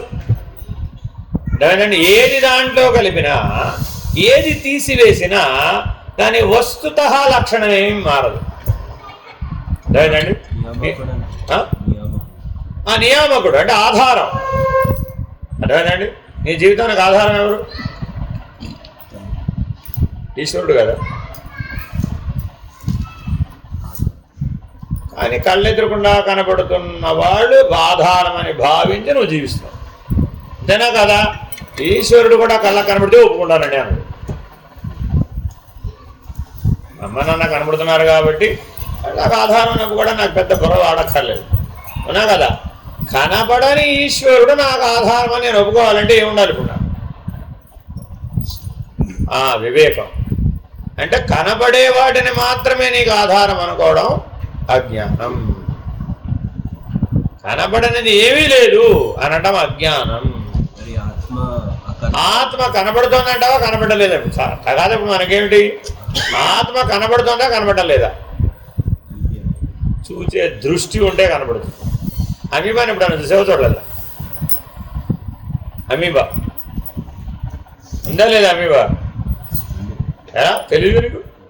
కళ్ళకు కనబడలేదుగా, ఎలా ఒప్పుకున్నావు? మైక్రోస్కోప్లో చూసి ఒప్పుకున్నట్ట. ఇంతకీ అదవాదు అది. మరి ఈ కళ్ళతో చూసేయచ్చు కదా. అమీబాని చూడడానికే వీలు కాదు, కానీ అమీబాకి బాస్ని ఎలా చూస్తావు? ఈశ్వరుడు అనగా ఎవరు? అమీబా నుంచి జీవం మన దాకా, మానవుడి దాకా ఉన్న సకల జీవ చైతన్యానికి ఆధారభూతమైన ఈశ్వర చైతన్యం ఏదైతే ఉందో అది మరి మైక్రోస్కోప్లో ఎలా చూస్తావు? దివ్య దృష్టితో చూడవచ్చు. ఏ దృష్టి పొందాలండి మనం? దివ్య దృష్టి కనుక కలిగినట్టయితే ఆ అణువు నుంచి మహత్ వరకు వ్యాపించిన చైతన్యాన్ని మనం చూడవచ్చు, అర్థం చేసుకోవచ్చు, దర్శించవచ్చు, అవగాహన చేసుకోవచ్చు, అనుసరించవచ్చు. తెలిస్తేనే కదా అనుసరించేది, లేకపోతే అనుసరించడానికి వీలవుతుందా? ఇప్పుడు ఇంతకీ అణువులో శక్తి ఉందంటావా లేదంటావా? ఉందా? ఎలా తెలుసు నీకు? గ్రూప్ ఆఫ్ ఆటమ్స్ మాలిక్యూల్ అవుతుంది. ఎప్పుడు చూసి వచ్చావు? ఎప్పుడు చూసి వచ్చావు? చూడలేదా? చూడకుండా ఎలా ఒప్పుకున్నావా? మరి నువ్వు గ్రూప్ ఆఫ్ ఆటమ్స్ అని ఎలా ఒప్పుకున్నావు? నువ్వుంటే గ్రూప్ ఆఫ్ ఆటమ్స్ పనిచేస్తున్నాయంటావా? గ్రూప్ ఆఫ్ ఆటమ్స్ పనిచేస్తే నువ్వు ఉన్నానంటావా? శరీరమే నేను. ఎందుకని? నీ శరీరం అంతా ఏమిటి? 96 కోట్ల కణాలు. గుర్తుపెట్టుకోవాలండి, నీ శరీరం అంతా ఏమిటి? 96 కోట్ల కణాలు, 96 బిలియన్ యాటమ్స్. కరెక్ట్. ఆ యాటంలన్నీ ఒకదాంతో ఒకటి సంకర్షణ వికర్షణ సంయోగ వియోగాలు చెందుతున్నాయి. ఆ అటామిక్ ఎనర్జీ మనలో ఐకిక్ ఎనర్జీ మారుతూ ఉంది. అదేగా ఆకలేయటం, ఇదేనా కదా? ఎనర్జీ లెవెల్స్ పెరిగినాయి, అప్పుడు బాగున్నాను అన్నావు. ఎనర్జీ లెవెల్స్ జారిపోయినాయి, ఏమన్నావు? అబ్బో ఫిల్ చేయాలండి బాబు, ఇప్పుడు ముందు మిగిలిన వాళ్ళు మీ పాటల తర్వాత వింటారు. ముందు అనంజన వస్తే కానీ ఇప్పుడు మన తెలివి పనిచేయదండి, బుర్ర పనిచేయదండి బాబోయ్ అన్నాడు. తర్వాత ఏమన్నాడు? అన్నం అవసరం లేదండి, బ్లాక్ కాఫీ ఒకటి ఇవ్వండి చాలా, అది పనిచేస్తుంది. మరి ఇప్పుడు అన్నం బదులు బ్లాక్ కాఫీ ఎలా పనిచేస్తుంది? వ్యవస్థ మారిపోయిందా? కానీ వాళ్ళు ఏం చేస్తున్నారు? బ్రేక్లో ఏం చేయాలి? అన్ని ఐటీ ఆఫీసులు ఏముంటుంది? ఏమైపోతారా బ్లాక్ కాఫీ తాగితే? ఏమవుతుంది అసలు? ఈ లోపల ఏమవుతుంది? బ్లాక్ కాఫీ తాగితే ఏమవుతుంది? బుర్ర బాగా పదునుగా పనిచేస్తాడ. అంటే వాడి చాకు మండిపారిందమ్మా. అప్పుడేం చేయాలి? షార్పనర్ మీద బాగా షార్పనింగ్ పోయిందానికి స్ఫురించడల్లా. అప్పుడేం చేయాలి? బాగా ఆకురాయి మీద రుద్దితే పదును వచ్చింది మళ్ళీ. అలాగే మన బ్రెయిన్లో కొన్ని వ్యవస్థలు ఉన్నాయి, ఆ వ్యవస్థల్లో కూడా ఆటమ్సే ఉన్నాయి. అవి మా భగవంతుడు ఎందుకు పెట్టాడు? ఎమర్జెన్సీ వచ్చినప్పుడు పనిచేయడం కోసం అని పెట్టాడు. ఏమిటో తెలుసా? ఎమర్జెన్సీలో రియాక్ట్ అవ్వడానికి మనలో పనికొచ్చేది ఏమిటి? ఎమర్జెన్సీ ట్రైన్లో దూకేయాలి, లేదా ట్రైన్ పడిపోతుంది, కళ్ళ ముందు చూస్తున్నావు, ముందు బోగీలు కటకగా పడిపోతున్నాయి, అర్థమైందా? ఏం చేయాలి అప్పుడు? అంతేనా? ట్రైన్లో దూకేసామేమిటి? శక్తి ఉంటే దూకొచ్చు, దూకి కాపాడుకున్నవాడు 3 మంది ఉన్నారు. మనం వాడు విమానంలో దూకేడు, వాడు ఒకడే బతికాడు. మరి ఎట్టా దూకేవరా అన్నాడు. నేను దూకాల మీద దూకేశాను అన్నాడు, అంతే. మరి ఇప్పుడు ఆ టైంలో నీకు పనిచేసే వ్యవస్థ ఏమిటి అంటే మనలో ఉన్నట్టా లేనట్టా? ఎమర్జెన్సీ బస్సులో దూకేశాం కదా చిన్నప్పుడు, బస్ ఎక్కి దిగేటప్పుడు దూకలేదు. రన్నింగ్ బస్ క్యాచింగ్, రన్నింగ్ ట్రైన్లో దిగడం, అప్పుడు మరి మళ్ళీ ఏం పని చేయాలి? ఎమర్జెన్సీ వ్యవస్థ ఉండాలా వద్దా? ఎడ్రినలిన్. ఏంటంటే అది పంపయ్యేది ఎడ్రినలిన్. ఇప్పుడు చిన్నప్పుడు చదువుకున్నా అప్పుడే వదిలేసాం అంతే. ఎడ్రినలిన్. బ్లాక్ కాఫీ తాగగానే ఏమవుతుందంటే వెంటనే మెదడు గుర్తిస్తుంది, వీడికి ఏదో ప్రమాదం వచ్చేసిందిరా బాబోయ్, ఇప్పుడు అర్జెంటుగా ఎమర్జెన్సీ బూస్ట్ ఎడ్రినల్ పంప్ చేయాలి. పంప్ చేస్తుంది. అర్థమైందా? తీరా తర్వాత గుర్తిస్తుంది, వేరే వేరే వేరే వేరే వేరే వేస్ట్ వేరే అవసరం లేదు. ఊరికే ల్యాప్టాప్ ముందు కూర్చొని పనిచేసేదానికి ఎక్కడో విమానంలో దూకే వ్యవస్థని ట్రిగర్ చేసేవాడు. పనే దీనికి దానికి. కానీ రోజు బ్లాక్ కాఫీ తాగేవాడి ఏమైపోతుంది? నిజంగా విమానంలో దూకాల్సి వచ్చినప్పుడు పని చేయి. నాయనా పులి వచ్చే సామెత అనమాట అది. ఎందుకని? రోజు పులి వచ్చిందన్నావు. వాడేమన్నాడు? చూశాడు 10 సార్లు చూశాడు. 11వసారి మళ్ళీ అదే చెప్పాడు. వీడు రోజు అదే చెప్పాడు. అతలకు పట్టించుకోదు. పులి వచ్చింది అనుకోడు. ఈసారి నిజంగానే అది పని చేస్తుంది అనుకుని దూకేస్తాడు. అది పని చేయకపోతే, నిజమైన సిచ్యుయేషన్లో అది పని చేయకపోతే that is equal to death. అంతే. డెత్ అన్న సిచ్యుయేషన్ నుంచి బయటపడడం కోసం భగవంతుడు ఏర్పరిచిన అమృతత్వంతో కూడినటువంటి హార్మోన్ ఎడ్రినలిన్. అది సందర్భాన్ని కనుక పనిచేయలేదనుకోండి, is equal to death. Finished, you're no more. సందర్భాన్ని పనిచేస్తే you're out. You can dominate the situation. అదైతే ఆ పరిస్థితి. కాబట్టి ఇప్పుడు మనలో అమృతం ఉన్నట్టా లేనట్టా? ఇదే మీరు సంస్కృతంలో అమృతం రాసుకున్నాం, మేము ఎడ్రినలిన్ రాసుకున్నాం, అంతే. తేడా ఏమి లేదు. భాష ఏదైతే ఏమమ్మా. అలాగే మనం ఇట్లా ఎన్నో అంశాల మీద ఆధారపడి ఉన్నామా లేదా? ఇప్పుడు నీ జీవితం ఇప్పుడు దేని మీద ఆధారపడింది? ఇలా ఎన్నిటి మీద ఆధారపడింది? ఆహారం మీద ఆధారపడింది, ప్రాణం వాయువు మీద ఆధారపడింది, నీళ్ల మీద ఆధారపడింది. అవునా కదా? అగ్ని లేకపోతే బాగుంటుందంట బాగుందంట. మనకు అగ్ని అవసరమేనా కాదా? అవసరమేనా? ఎందుకు? అగ్ని ఎక్కడుంది మనకు అసలు? మన లోపల అగ్ని ఉందా లేదా? ఎక్కడుంది? ఆకలి అగ్ని స్వరూపం కాదా? ప్రతి కణము దగ్ధమైపోతుంది. ఆక్సిడేషన్. ఏదైనా మండిపోతే ఏమిటి వస్తుంది? అగ్ని. వాస్తవానికి 96 కోట్ల కణాలు మండిపోతున్నాయి. ఇది నీ రూపం అనుకుంటున్నావు, ఇది కాదు.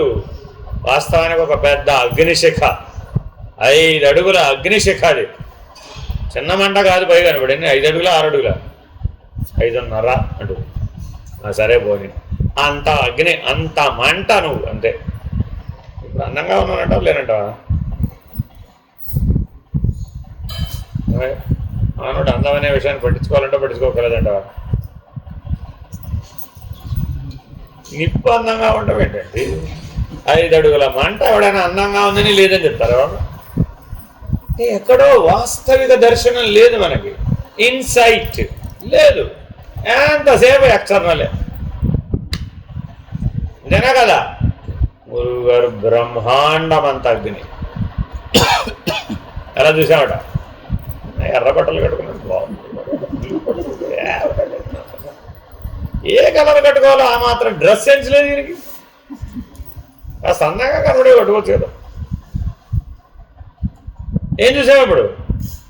ఎక్స్టర్నల్. సో లైఫ్ అంతా ఎలా జరిగిపోతుంది? Your externally born, externally dead. What about internal? Inner thing, inner core ఏదైతే నేనుందో, it is never born, never die. దాని మీద నీ ఎక్స్టర్నల్ అంతా ఆధారపడింది. శవం దగ్గరికి వెళ్ళి బిస్కెట్ తినబడి తింటుందా తందా? ఎందుకని? లోపల ఆధారమైన నేను అందులో లేదు. మరి అది ఉండాలా వద్దా? అది తీసేస్తే ఇదేమిటిది? శవంతో సెల్ఫీ. బాగుందా? బాగుంది. ఇవాళ అందరూ నేను చూసే మాట్లాడుతున్నానండి. ఎందుకని ఇలాగా? శవం అందంగా ఉందట, అలంకారం బాగా చేశారట, అందుకని శవంతో సెల్ఫీ. అజ్ఞానమా జ్ఞానమా? ఆలోచించండి, ఎక్కడి దాకా వెళ్ళిపోయావు. ఆవిడ ఏడుస్తూ ఉంటుందండి. చూడండి మీరు, నేను మొన్న కూడా చూసాను, ఈ మధ్య రీసెంట్గా చూసాను. ఏడుస్తూ ఉంటుందండి. నీకు ఫోన్ వచ్చిందమ్మా అంటే ఆ ఫోన్ తీసుకుని పక్క వచ్చి బ్రహ్మాండంగా మాట్లాడుతుంది. మళ్ళీ అక్కడికి వెళ్ళి లైన్లో ఏడుస్తుంది. ఇంటర్వ్యూలు అనమాట, మధ్యలో డిస్కంటిన్యూడ్. రామ అంటే ఏది నటన, ఏది జీవితం, ఏది రియాలిటీ, ఇవాళ రోజున చాలా ఎస్టిమేట్ చేయడం చాలా కష్టం. అందుకని ఏమంటున్నాడు, అసలు నీకు వాస్తవమైన రియలైజేషన్ లేదు నాయన. ఈ నటన అనే వ్యవహారంలో కొట్టుకుపోతున్నావు. ఈ వ్యవహారం అంతా దేని మీద ఆధారమో అది కదా నువ్వు. కాబట్టి ఆధారమైన నియామకుడు నువ్వు. ఈ నియమింపబడేదంతా అనాత్మ. Very very important. ఇది సరిగ్గా పట్టుకోలేకపోతే దృశ్యం సర్వమనాత్మ అన్న సూత్రం మర్చిపోదాం. ఏదైనా సరే దృశ్యం అనే కేటగిరీలోకి వచ్చిందండి, అదే అనాత్మ. అదేనండి, నేను బ్రహ్మాండ సాక్ష్యం. ఎక్కడి నుంచి చూస్తున్నాను? ఇప్పుడు కొట్టేస్తాడు, అక్కడి నుంచి కిందకు చూస్తున్నాను. ఏం కనబడుతున్నాయి? 49 కనబడుతున్నాయి. వాడికి 49 దృశ్యమే. వాడేమన్నాడు? దృశ్యం సర్వమనాత్మ, ఆ 49 లేనివే అన్నాడు. అంతే. అప్పుడు వాడేవాడు ఒక్కటి 50 కాదు, ఇప్పుడు ఒకటి. ఎప్పుడెప్పుడైతే నీకు కనబడ్డ వాటన్నింటినీ పృథక్కరించడం, దీన్ని ఏమంటారండి? పృథక్కరించడం. 1వ క్లాస్ పుస్తకాలు బాగా భద్రంగా పెట్టుకున్నావా, పెట్టుకోలేదు? చిన్నప్పుడు చదివిన 1వ క్లాస్ పుస్తకాలు ఎందుకు భద్రంగా పెట్టుకోలేదు? ఎందుకు పెట్టుకోలేదు? అవసరం లేదు. అవసరం ఉందంటో లేదంట? ఇదేంటమ్మా, ఎల్కేజీ ఫస్ట్ క్లాస్ చదివిన పుస్తకాలు భద్రంగా పెట్టుకోవాలా వద్దా? మీ అబ్బాయిగా ఇవ్వాలా వద్దా? నువ్వు చదువుకున్న 1వ క్లాస్ పుస్తకాలు వాడు పనికొస్తాయంటవా? పనికిరావా? మరి ఎందుకంటే పెట్టుకోలేదు? ఓ పుస్తకంతో నీకు పనిలేదా? నువ్వే చెప్పేస్తావా? ఏంటమ్మా పుస్తకం లేకుండా చెప్తావు? నువ్వు పుస్తకంతోనే కదా చదువుకున్నావు. ఆ జ్ఞానం నాకు వచ్చింది కదా, చూసుకోండి.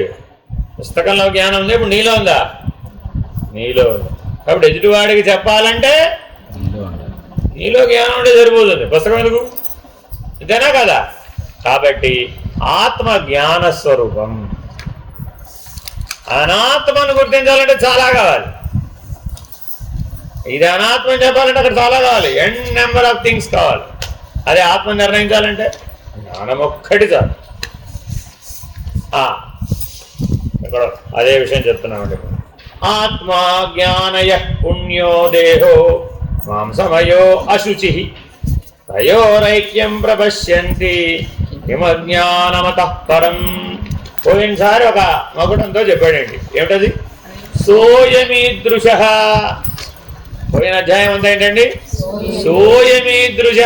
ఈ దృష్టితో చూడరా నాయనా అని దృష్టి గురించి చెప్పాడు. ఇప్పుడు దృష్టితో చూస్తే ఏ అనుభవం కలుగుతుందో ఆ మగుడంతో చెప్తున్నాడు. తయోరైక్యం ప్రపశ్యంతి హిమజ్ఞానమతః పరం. ఆత్మ అనేది జ్ఞానస్వరూపం కలది, పవిత్రమైనది. దేహం అనేది మాంసమయమైనది, అపవిత్రం, అశుచి. అటువంటి అపవిత్రమైన శరీరాన్ని పవిత్రమైన ఆత్మగా భావించడం కంటే అజ్ఞానం ఎక్కున్నది. దేహాత్మ స్వరూపాన్ని ఖండిస్తున్నాడు అన్నమాట. జీవుడికి ఉన్నటువంటి గొప్ప జ్ఞానం ఏమిటి? శరీరమే నేను. ఈ జ్ఞానం ఎవరికి ఉందండి? జీవుడికి. జీవుడికి ఉన్నటువంటి ఈ కన్ఫర్మ్డ్ ఒపీనియన్ని ఖండిస్తున్నాడు. ఏమని? ఆత్మ జ్ఞాన స్వరూపం, దాన్ని నిర్ణయించడానికి దేని సహాయం అవసరం లేదు. అది స్వయం, అది స్వయం ప్రకాశకం, అది స్వయంభూ, అది స్వరూపం, అది స్వప్రకాశం. దాన్ని నిర్ణయించడానికి మరొక దాని సహాయం అవసరం లేదు. కానీ నీ శరీరము పైకి ఇంకేం చెప్పాడు? అది పవిత్రం. దాన్ని పవిత్రం చేయడానికి మరోడు అక్కర్లా. అది ఎప్పుడైతే జ్ఞానమే అయ్యున్నదో దాన్ని పవిత్రం చేయడానికి మరోడు అక్కర్లా. కానీ మన శరీరమో అపవిత్రం, మాంసమయం. అదే నేను అనుకోవడం అజ్ఞానం. కాబట్టి జాగ్రత్తగా అనాత్మనే ఆత్మ అనుకోవడం అజ్ఞానం. రెండో డెఫినేషన్ ఇచ్చేసాడు. ఇప్పుడు మొదటి డెఫినేషన్ చెప్పాడు, ఇప్పుడు రెండో డెఫినేషన్ ఏం చెప్పాడండి? అనాత్మనే ఆత్మ అనుకోవడమే అజ్ఞానం. ఫ్రిడ్జ్ మనకు అవసరమా కాదా? ఫ్రిడ్జ్ అవసరమా కాదా? అవసరమేనా? ఫ్రిడ్జ్ నువ్వేనా కాదా? ఫ్రిడ్జ్ నువ్వేనా కాదా?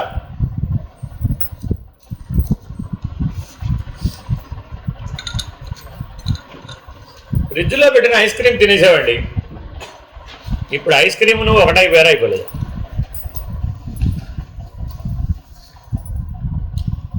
ఫ్రిడ్జ్ నువ్వేనా అంటే ఏమన్నావు? కాదని చెప్పడానికి పెద్ద తెలియజేయట్లే అక్కర్లా. ఫ్రిడ్జ్లో ఉన్న ఐస్ క్రీమ్ తినేసావు. ఇప్పుడు ఐస్ క్రీమ్ నీలో కలిసిపోయినా కలిసిపోలేదా? కలిసిపోదు కదా. ఇప్పుడు ఐస్ క్రీమ్ నువ్వు ఒకటేనా? శరీరంలో కలిసిపోయింది. అదిగో, అంటే శరీరం కంటే నేను వేరే ఉంటేనే ఆ ఐస్ క్రీమ్ నేను కాదని చెప్పడానికి వీలేదు. శరీరమే నేనంటే ఏమైపోయింది? మన లోపల వేసినవన్నీ నేనే అని ఒప్పుకోవాల్సి వచ్చింది. అప్పుడు ఏమైంది? బిర్యానీ నేను అసలు ఆవిడ బిర్యానీ చూడు తిరుగుతాను. ఏదో ఒకటి, అది ఏదైతే అది ఏదైనా భోగ్యమే కదా. అనుభవించేది ఏదైనా సరే ఏమిటి? భోగ్యం. అనుభవించేదేది? శరీరం. భోగానుభవం ఎవరికి ఉంది? శరీరానికి. భోగెవరు? భోగెవరు? శరీరం నేనన్నవాడు. ఇక్కడ ఈ మెలిక విప్పుకోకపోతే చాలా ప్రమాదం సుమి. ఆత్మానాత్మ వివేకం రాదు. ఐస్ క్రీమ్ బాగుంది అన్నవాడు ఉన్నాడా లేదా? ఇప్పుడు ఉన్నాడా? వాడెవడు? శరీరం నేనన్నవాడు. ఒకడేం చేస్తున్నట్ట?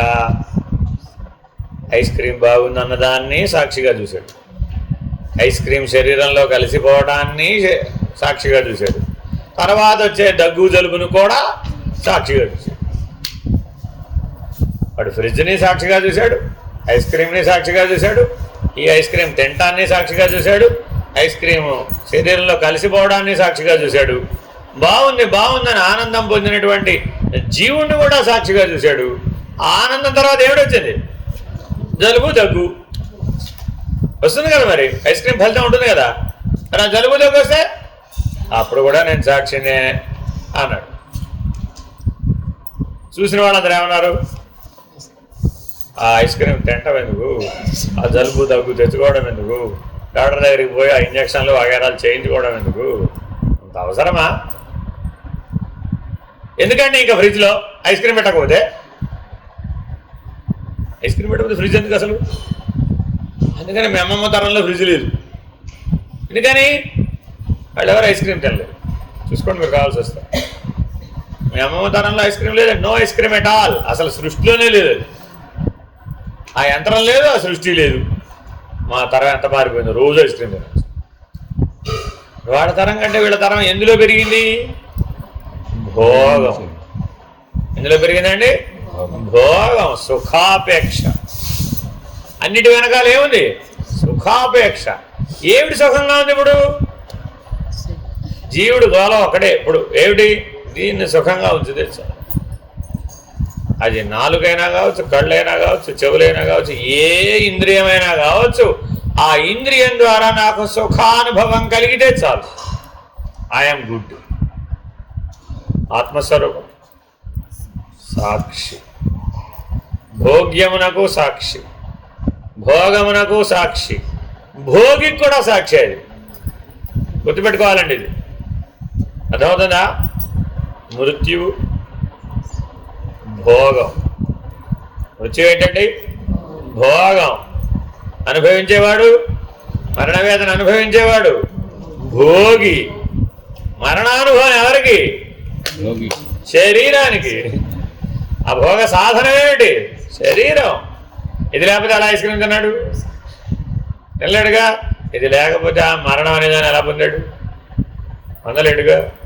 కాబట్టి ఆ నేను మరణిస్తున్నాను అన్నవాడెవడు? భోగి. ఆత్మ సాక్షి. నీ మరణ కాలంలో కూడా మృత్యువు భోగం, ఇది భోగ సాధనం. అనుభవిస్తున్నవాడు భోగి. ఐస్ క్రీమ్ అయినా మృత్యు అయినా వాడికి రెండు ఒకటే. ఆత్మస్వరూపానికి నువ్వు ఐస్ క్రీమ్ తిన్నా మృత్యు వచ్చినా రెండు సమానమే వాడికి.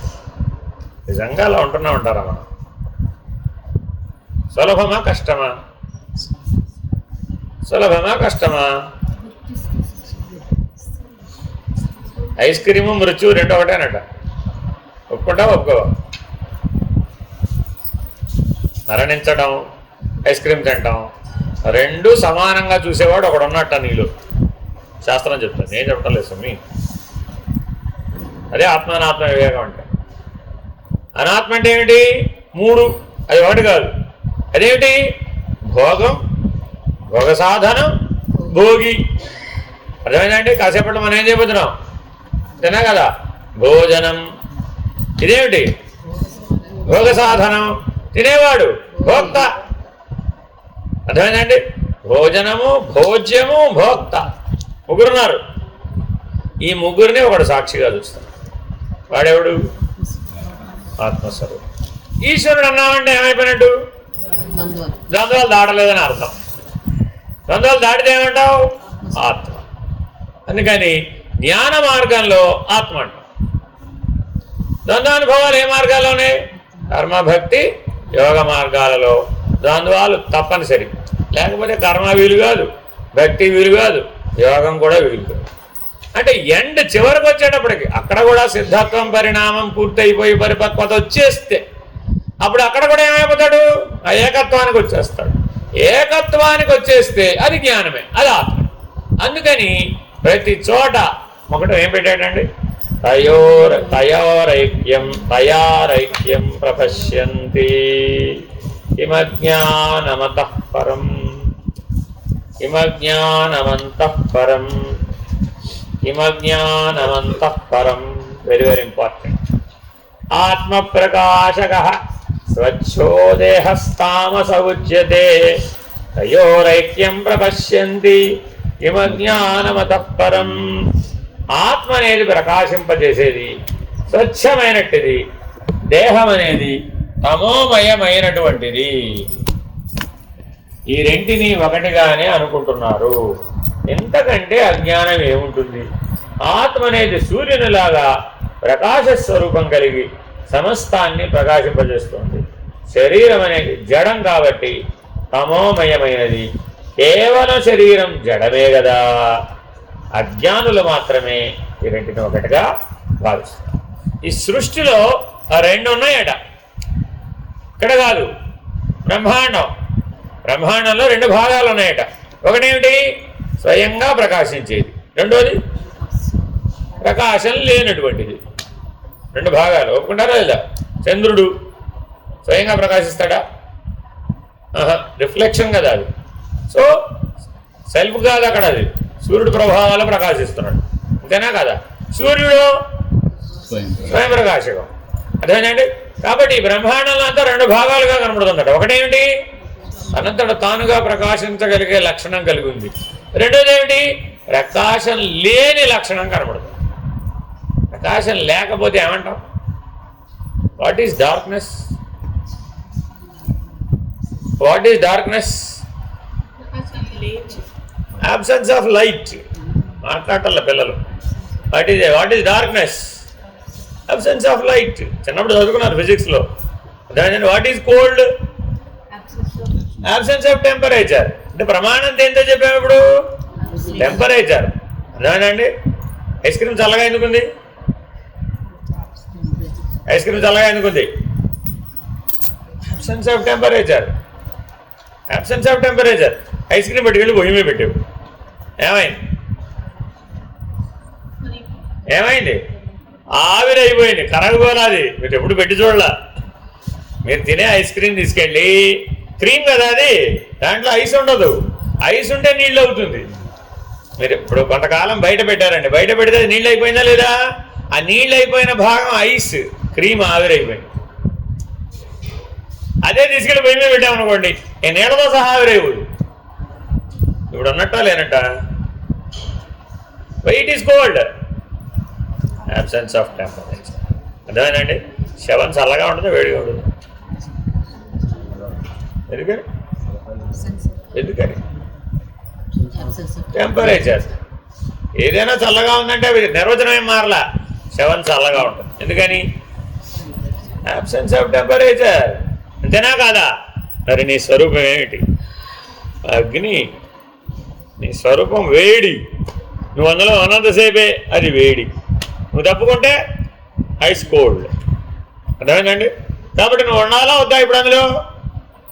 తినాలన్నా, వినాలన్నా, చూడాలన్నా, ఆఖరికి పడుకోవాలన్నా ఎవరుండాలి?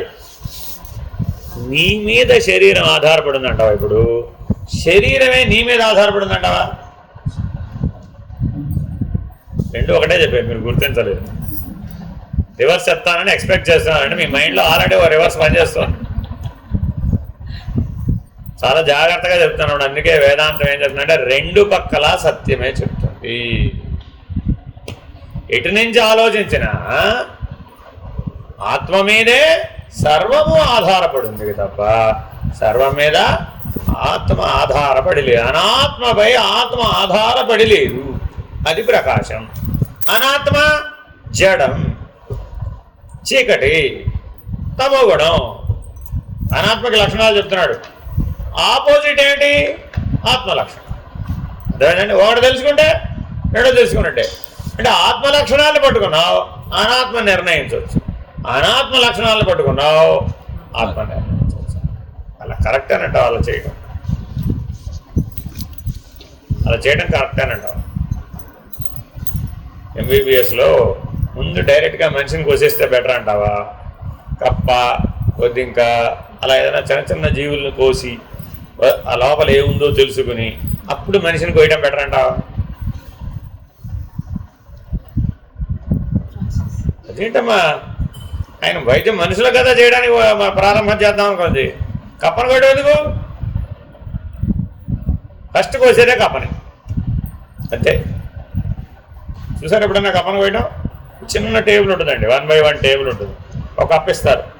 ఆ కప్పని జాగ్రత్తగా బోర్లేసి 4 కాళ్ళకి 4 మేకులు కొట్టి జాగ్రత్తగా ఆ పైన స్కిన్ కట్ చేసి అదంతా ఇట్లా ఒలిచేసి ఈ స్కిన్ కూడా మళ్ళీ అదే జాగ్రత్తగా మేకులతో కొట్టేసి మళ్ళీ ఆ కాళ్ళ దగ్గర మేకు సరిపోద్ది దానికి. ఈ పక్కన చిన్న మేకు కొట్టేసి ఆ లోపల ఉన్న వ్యవస్థ అంతా జాగ్రత్తగా పరిశీలించి గమనించి కొన్ని కనబడవు, వెనక్కి ఉంటాయి. అవి మనకైనా అంతే. కొన్ని ముందు వైపు కనబడితే కొన్ని వెనక్కి కనబడతాయి. భగవంతుడు అలా పెట్టాడు. కిడ్నీ కనబడదు, ఏం చేయాలి ఇప్పుడు? ఏం తిప్పుతావు? కప్ప తిప్పుతావు ఏమిటి? కృష్ణ వాసుదేవా. మానవుడు తెలివి ఇదే. దోశ తిప్పడం అనుకున్నాడు, ఇదే రామ రామ. ఈ తెలివి అక్కడ వాడితే కుదరదమ్మా. దోశని తిప్పినట్టు కప్పని తిప్పుతానంటే కనపడదు. అది జాగ్రత్తగా పైన అవయవాలని. దీని ఏమంటారు తెలుసా మీకు? Dissection. What is called? Dissection. అర్థమేనండి? అంటే అర్థం ఏంటి? మన దృష్టి దేని మీద పెట్టాలో దాన్ని అధ్యయనం చేస్తున్నాం. ఒకటి దాన్ని చంపాలని మనకేం ఉద్దేశం లేదు. ఎంతైన విషయం కప్ప చనిపోలేండి, కొట్టుకుంటూ ఉంటుంది, హార్ట్ పంప్ అవుతూ ఉంటుంది దానికి. మీరు ఎంత పని చేసినా దాని ప్రాణం పోలేదు. అర్థమవుతుందా? సరే, తర్వాత కుట్టేద్దామంటే ఏంటి ఈ లోపల పోయి. There is certain time limit. లోపల గడియారం కొట్టుకోవడానికి ఇట్స్ ఎ టైం లిమిట్. ఈ ఆపరేషన్ వీళ్ళు నిజానికి 10 నిమిషాల్లో చేసేస్తే చచ్చిపోతుంది. అర్థమవుతుందండి? చచ్చిపోదు, తర్వాత చచ్చిపోతుంది, అది వేరే విషయం. కానీ ఆపరేషన్ చేస్తున్న సేపు చచ్చిపోదు. అది నీకు ఎక్స్పీరియన్స్ అవ్వాలని చేయిస్తాడండి. నాయన దీన్ని కుడితే బతకదు, కానీ మనిషిని కుడితే బతుకుతుంది.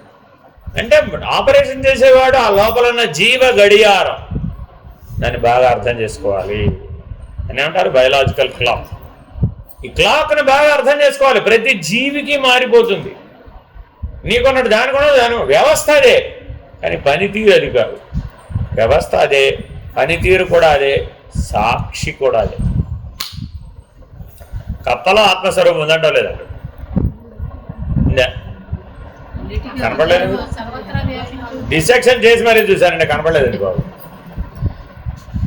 ఏ శక్తి వల్ల జీవ గడియారం కొట్టుకుంటుందో ఆ శక్తి జీవ చైతన్యం. గుర్తుపెట్టుకోవాలండి. అది ఎందుకు చేయమంటారంటే నాయనా మొదటి పాఠంలోనే చెప్తున్నాడు, ఆయన గుండె ఆగిపోతే చచ్చిపోలేదు వాడు, జీవ గడియారం ఆగిపోతే అన్నీ ఆగిపోయాయి. ఆ జీవ గడియారాన్ని కొట్టుకునేట్టు చేస్తున్నది ఎవరు? చైతన్యం. అదే ఆత్మ చైతన్యం. సర్వవ్యాపకం అంటే ఆత్మస్వరూపం. పరిమితంగా ఒక శరీరంలో చూస్తే జీవ చైతన్యం. ఇంతకీ ఇంత పని చేశాం కదా, తప్పకి బాధ తెలుస్తున్నట్టో తెలియదు. మేకలు కొట్టి కట్ చేసి అంతా చూసి తెలుస్తుందో తెలీదా? ఎలా? దానికి మనసు ఉందంటావా తెలుసుకోవడానికి? సుఖ దుఃఖాలు బోధపడడానికి, బాధ అనుభవించడానికి ఏముండాలి? మనసు ఉండాలా వద్దా? ఎలా తెలుసు నీకు? ఎలా తెలుసు నీకు? నేను జీవుడిని కాబట్టి నాకు మనసు ఉంది కాబట్టి. ఇప్పుడు అక్కడ ఎవరిని చూస్తున్నావు? నీ ప్రతిబింబం. నేను ఎలా జీవుడినో అది కూడా జీవే. నాకెలా మనస్సు ఉందో దానికి కూడా దాని స్థాయిలో దాని మనస్సు దానికి ఉంది. మరి బాధ పెట్టాలంటావా పెట్టద్దంటావా? బాధ పెట్టడం కరెక్టా, పెట్టకపోవడం కరెక్టా? మనుషులకు వైద్యం చేయడం అనే ఉత్తమ ధర్మం కోసమని అధమ ధర్మాన్ని ఒప్పుకున్నాం. అది అధమమని మనకు తెలుసు, బాధించడం తప్పని తెలుసు, అర్థమైందండి? అందుకని వైద్యుడికి మోక్షం లేదు. చెప్తున్నాడు ఇదే మాట. ఎందుకని? ఊని బాధ పెడుతున్నాడు కాబట్టి. తాను అధ్యయన కాలంలో ఇలా ఎంతమందినో బాధ పెడతాడు. ఇప్పుడే కాదు, ప్రాక్టీస్ పూర్తయి వాడు ఒక స్థాయికి వచ్చేదాకా అందరి మీద ప్రయోగం చేసేది వాడు. పూర్వమైన నానుడు ఒక నలుగురు నేసేస్తే కానీ వాడు గుడ్ డాక్టర్. హస్తభాసి ఎప్పుడు వస్తుంది? ప్రయోగాలు పూర్తి అవ్వాలేదా? మరి ఈ ప్రయోగాలను చేసినప్పుడు ఆయా జీవులు, ఆయా మనుషులు వాళ్ళందరూ బాధపడతారా పడరా? ఆయన కావాలని బాధ పెట్టాడవా? అంటే కోరి చేశాడంటవా? కోరి చేయలేదు. గుర్తుపెట్టుకోండి, ఇదేం కోరి చేయలేదండి. కోరి చెయ్యకపోయినా పాపం పాపమే. కోరి చేస్తే పశ్చాత్తాపడితే పోదు. అర్థమైందండి? నేనేదో ప్రాయశ్చిత్తం చేశానండి పశ్చాత్తాపడ్డానంటే అంటే కోరి చేస్తే పోదు. అర్థమైందండి? ఇలాంటి వాటికి పోతుంది. ఎలాగా? ఉత్తమ ధర్మాన్ని ఆచరించడం కోసమని ప్రకరణ ఇద్దరిన బాధ పెట్టవలసి వచ్చింది. మరి ఏం చేస్తాం? తప్పలేదు. నేనేం కోరి బాధ పెట్టలేదు సుమి. ఉత్తమమైనటువంటి స్థితికి సమాజానికి అందించడానికి కానీ లేదా జీవులకు అందించడానికి కానీ ఒకటో రెండో జీవులను బాధ పెట్టవలసి వచ్చింది. మరి అర్థమేనండి? ఇలా తప్పని కోసినట్టు మనిషిని కోసి కూడా నేను నేర్చుకుంటానంటే కుదురుతున్నట్ట కుదరదు.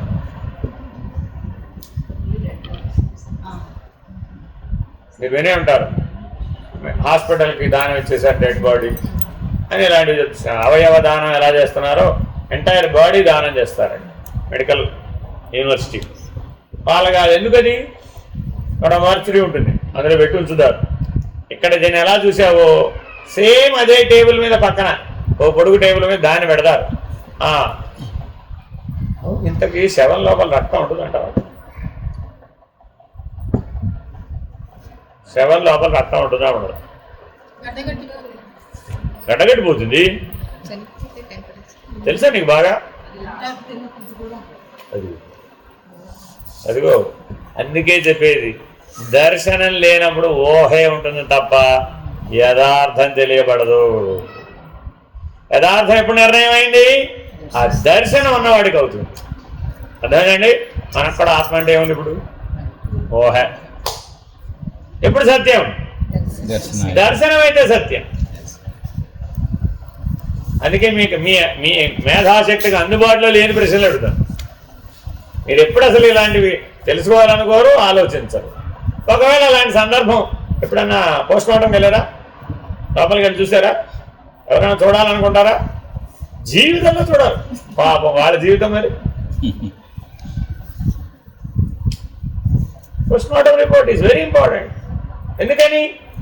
ఒకప్పుడు చేయించేవాళ్ళు కాదండి, గుర్తుపెట్టుకోండి. అది రీసెంట్ టైమ్సే. అంతకుముందు పోస్ట్ మార్టం లేనే లేదు అసలు. ఊరికే మార్చరీలో పెట్టేవాళ్ళు, అది ఎత్తి పంపించేసేవాడు. ఒకప్పుడు అసలు మార్చరీ అనే వ్యవస్థే లేదు.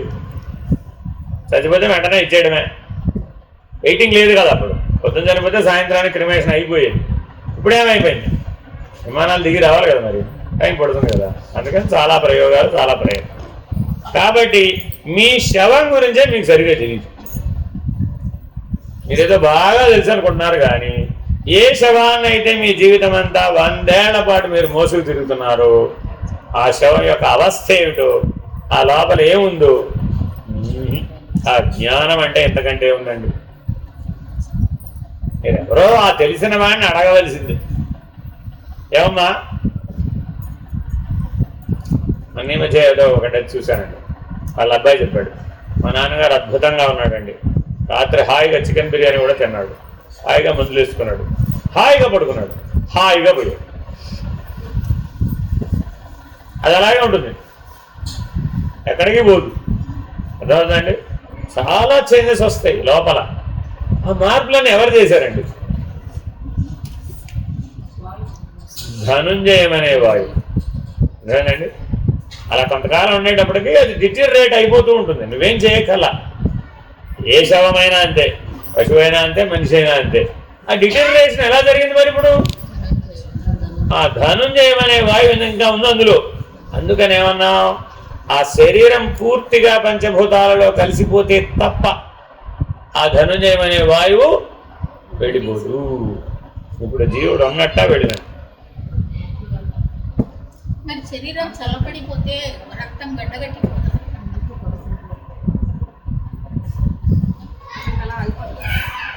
ఉన్నది ఉన్న చోట ఆగడమే మరణం. ఏం చేయాలన్నా, ఏ ప్రక్రియ జరగాలన్నా ఏముండాలండి? నువ్వు ఉండాలి. గుర్తుపెట్టుకో, ఇందాకనే చెప్తానండి. చెవులలో దూదులు పెడతారు, లేకపోతే అది బయటి నుంచి లోపలికి ఏమి వెళ్ళకుండా. లోపల నుంచి బ్లడ్ కూడా వస్తుంది. బ్లడ్ రాదమ్మా, ఊరికే నీరు లాంటి పదార్థం లీక్ అవుతుంది. అది కూడా 4 days 5 days ఉంచితే, వెంటనే రాదు. అదే చెప్పేదండి, అందరికీ రాదు. ఎవరికైతే పైకి తన్నేస్తుంది.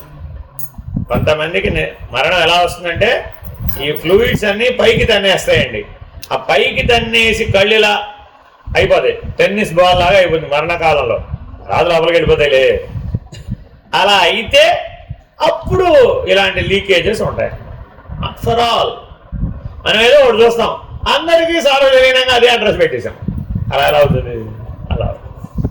సో ఏదైనా సరే నిర్ణయంగా చెప్పాలంటే భౌతిక జగత్తులోనే ఇంత ఉంది కథ. చూసుకోండి మీరు, ఎక్కడ ఏది ఒకదాంతో ఒకటి మ్యాచ్ అవుతుంది. ఎందువల్ల? ఎందుకు మ్యాచ్ అవ్వడం లేదు? అనాత్మ కాబట్టి, దృశ్యం కాబట్టి. అదే ఆత్మస్వరూపం అయితే no difference, no veracity, not at all. అనేకత్వమే లేదు అసలు అక్కడ.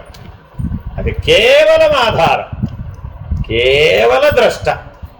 బాగా గుర్తుపెట్టుకోండి, ఆత్మజ్ఞానంలో మాత్రమే ఈ కేవల శబ్దం వాడు, మిగిలిన ఏ జ్ఞానంలోనూ వాడు. ఆవిడ కేవలం డాక్టర్ అని అంటాడు. అయ్యో, అది వృత్తి. ఇప్పుడు కేవలం హలో, ఇక్కడ ఉన్నావు, ఎక్కడికో వెళ్ళిపోతాం. ఎక్కడ ఇప్పుడు కేవలం డబ్బాని మేనేజ్ చేస్తుంటావే.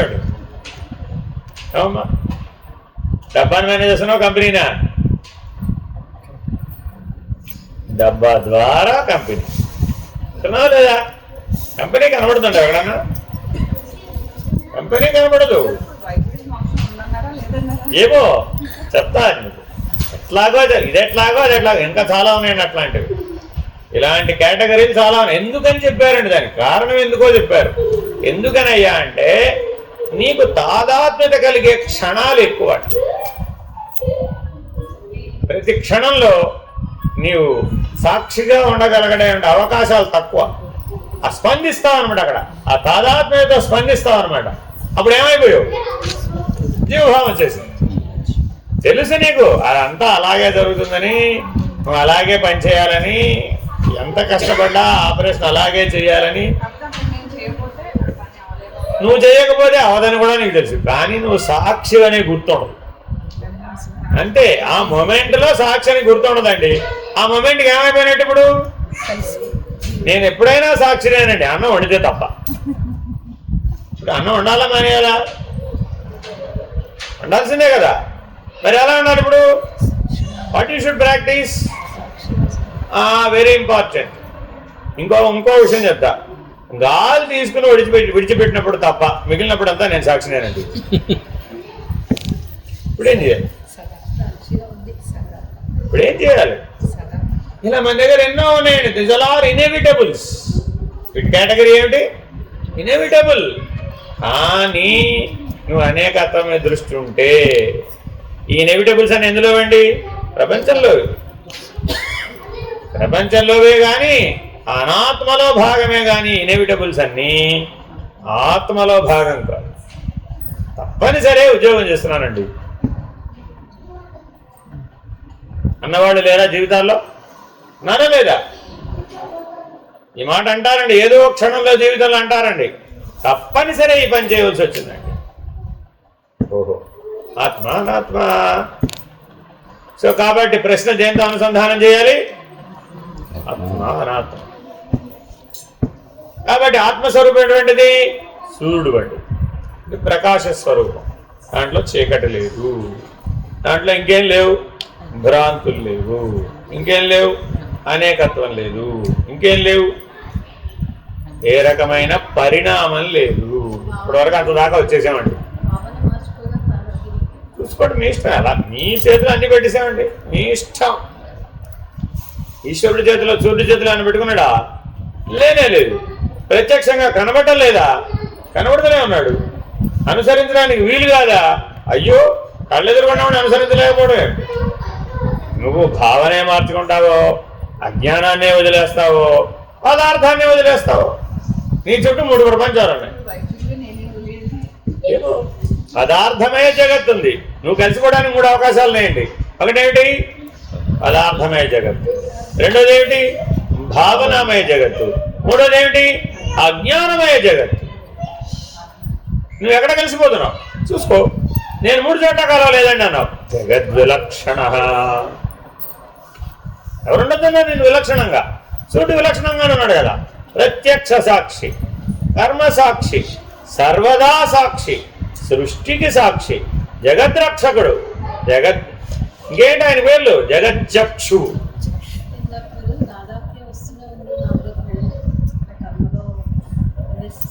ఎందుకు వెళ్ళాలి? తాదాత్మ్యతతో ప్రవేశించొద్దు అంటున్నాం. తాదాత్మ్యత లేకుండా నువ్వు ఏ పనైనా చెయ్యి, నో ప్రాబ్లం ఎట్ ఆల్.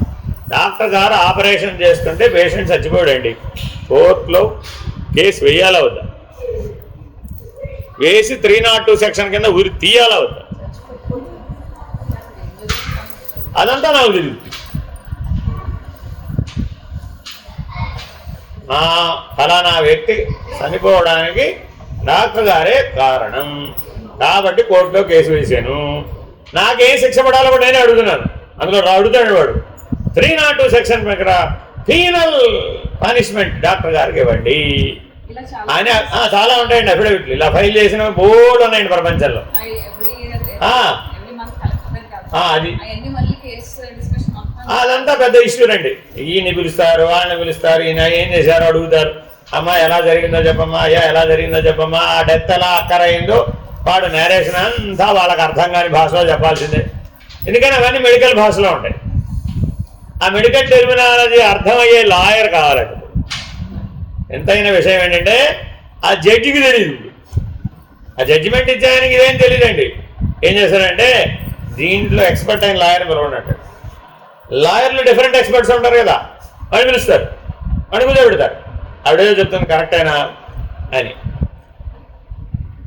తీరా ఇంతమంది 10 మంది కలిసి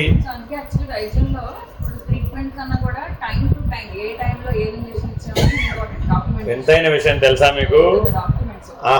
ఆపరేషన్ చేస్తూ పక్కన ల్యాప్టాప్ అయిపోయాడో మొబైల్ ఏదో ఉంటుందండి.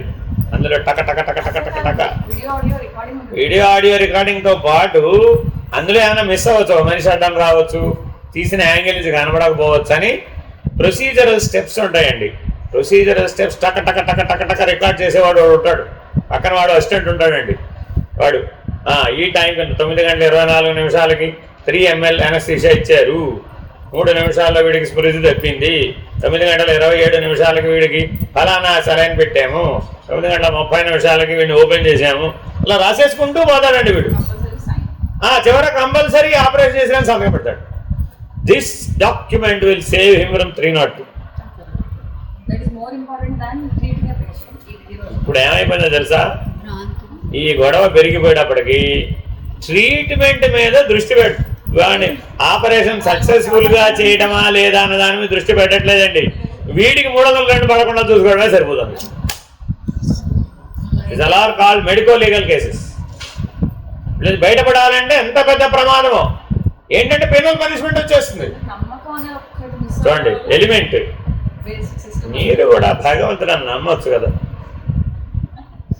మీరు కూడా ఆత్మస్వరూపాన్ని నమ్మిదే పని అయిపోతుంది కదా. ఇంత గొడవ ఎందుకండి బాబు, ఇంత నానా యాగి ఎందుకు అసలు? 1,00,000 సార్లు చెప్తున్నామే, అమ్మా నీవు బ్రహ్మస్వరూపం అమ్మా, జీవుడు కాదమ్మా, అది బ్రహ్మస్వరూపం. ఎన్ని రకాలుగా చెప్తున్నాము, నమ్మితే పని అయిపోతుంది కదా. నిన్నెవరు నమ్ముతున్నారు? నాకు ప్రూఫ్ చెప్పు. ఇంటర్మీడియట్లో 35% మార్క్స్ వచ్చి MBBS చదివిన వాళ్ళ వల్ల ఇదంతా వస్తుంది. ఇప్పుడు ఏంటంటే వాళ్ళు చదువుతుంటే పంపించి ప్రమాదం వస్తుంది, వెరీ డేంజరస్. అంటే గోల్డ్ మెడలిస్ట్ మాత్రమే చదవాలంటే ఎట్లాగా? గోల్డ్ మెడలిస్టే ఎక్కర్లేదు, అంటే ఎక్కడో ఒక చోట గీత గీయాలి. కాబట్టి మన దేశంలో ఒక కాలంలో ప్రమాదాలు వచ్చినాయి కాబట్టి ఆ గీత అక్కడ దాకా జరిగిపోయచ్చు. అదేనండి, ఒకప్పుడు ఏం చేసామంటే వాళ్ళకున్న ప్రతిభ సరిపోదని ప్రతిభ ఆధారంగా చేసే ఉద్యోగాలలో ప్రతిభ కలవారిని ఎంపిక చేసేటప్పటికి వాళ్ళు ప్రతిభ పొందడానికి అవకాశాలు లేకుండా చేసింది మీరే. కాబట్టి ఇవాళ ఆ గీతను ఎక్కడ దాకా తేవాల్సి వచ్చింది? సింగిల్ నెంబర్ దాకా కూడా 35 కాదు, మాస్టర్లు అయితే సింగిల్ నెంబర్ అండి. సింగిల్ నెంబర్ అంటే తెలుసా? 100కి 9 మార్కులు వస్తాయండి, 10 రావు. కానీ is past, he will become teacher. అదంతే. ఎందుకని? అప్పటికి ఇప్పుడు అనుభవిస్తున్నాం, అప్పటికిప్పుడు అనుభవిస్తున్నామండి. కాబట్టి కర్మ విడిచిపెడదని రాస్తుంటారు కదా మీ ఫేస్బుక్ వాడన్నింటిలో, అన్ని యూనివర్సిటీలు వాడు అదే, ఎక్కడ చూడండి అదే వాళ్ళ. అదేమిటో వాడికి అనవసరం. కాబట్టి అది సమిష్టి అయినా టెస్ట్ అయినా ఏ కారణంతో అప్పుడు మనం అలా వ్యవహరించి ఉండవచ్చు, నీకు ఎన్నైనా కారణాలు ఉండవచ్చు. కానీ అది కనుక నీ హృదయం మీద ప్రభావితం అయింది అనుకోండి, ఏం చేయాలి అప్పుడు? నాకు ఒక ఉపమానం చెప్తా మీకు అర్థం కావడానికి. సపోజ్ పీనల్ పనిష్మెంట్ 302 జడ్జిమెంట్ ఇచ్చాడండి. జడ్జి గారు వెళ్ళి ఆయనకు అది అమలు పరుస్తాడంటావా?